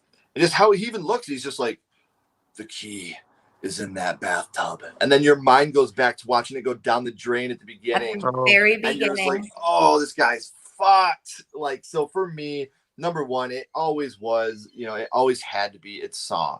And I don't think there will ever be another. I hope there is, but I don't think I'll ever have another cinema experience. I think the only time that ever came close was Hereditary, when the little girl was hanging out the whip. Like that is the only other cinema experience. That was, as a horror fan and people who do this, as a living or a career, like sort of I do. I'm so jaded, and it's really hard to impress me.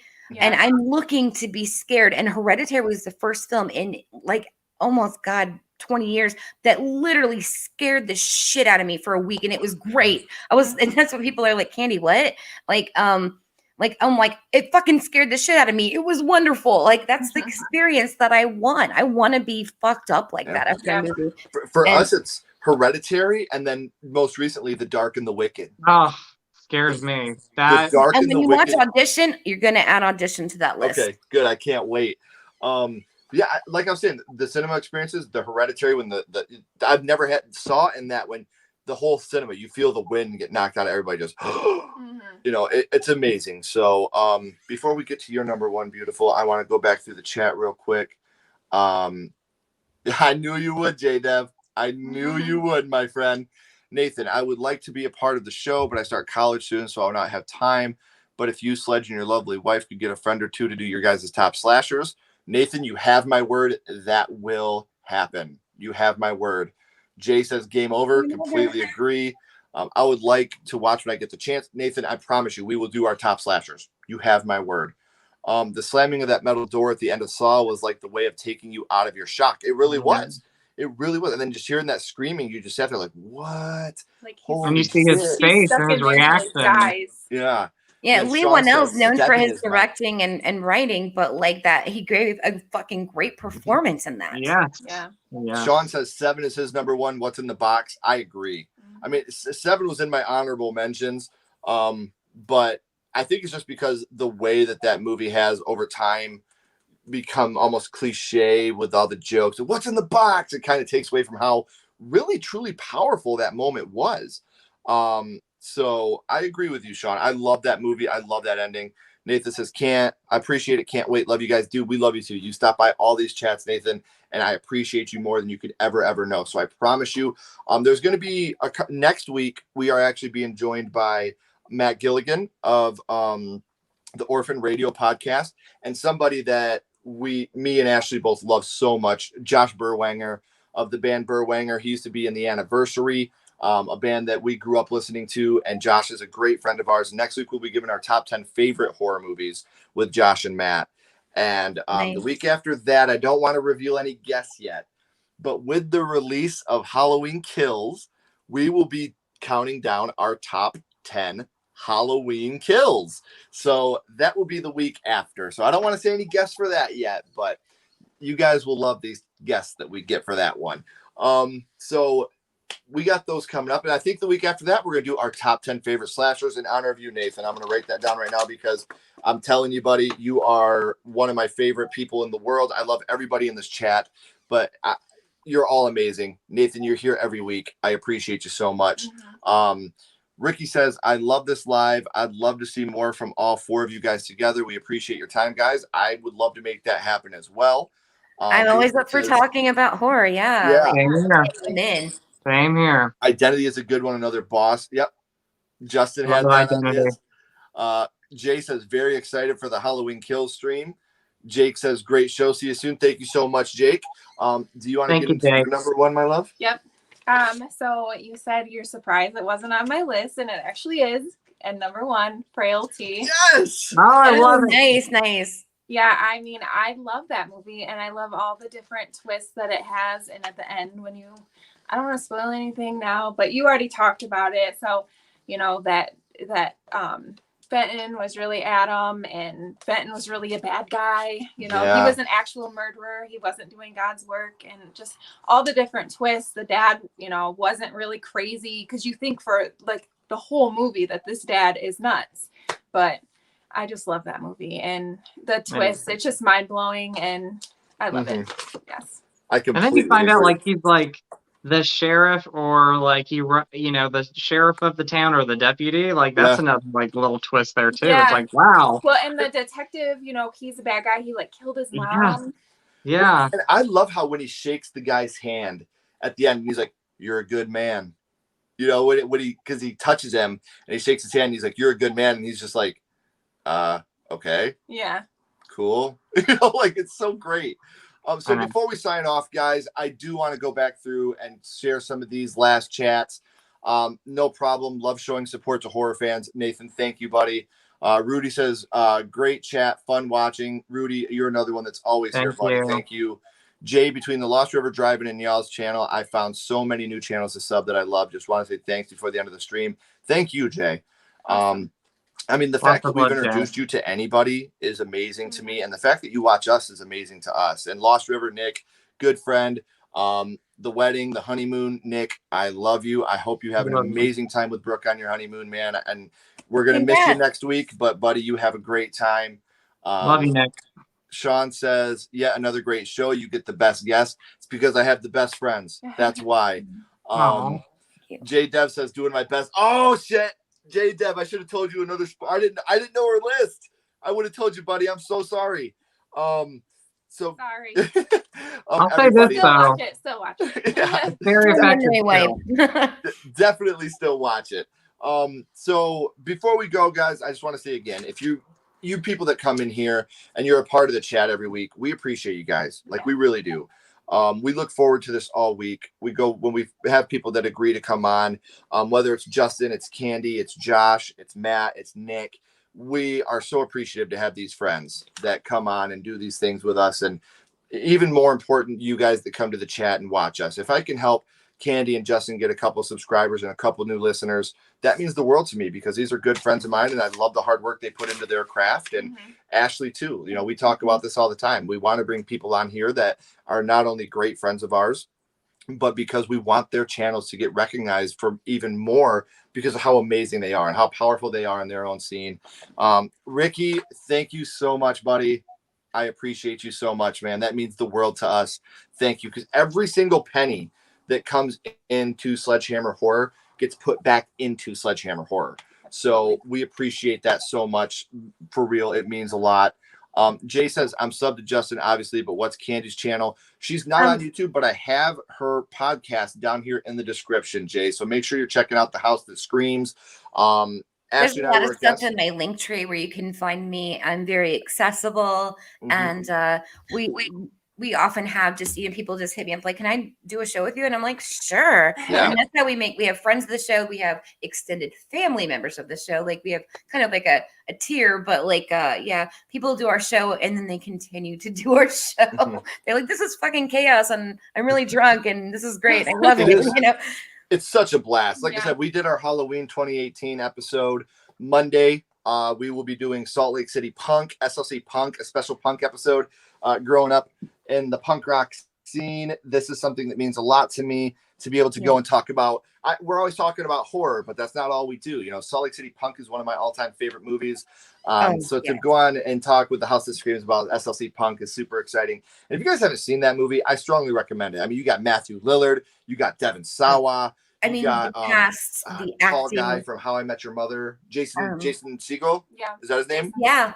And he's, I mean, it's a funny, it's got layers. This movie has layers. Yeah. And obviously, And I'm it has Devin Sawa. Then it has Devin Sawa. great. I'll say that a few times.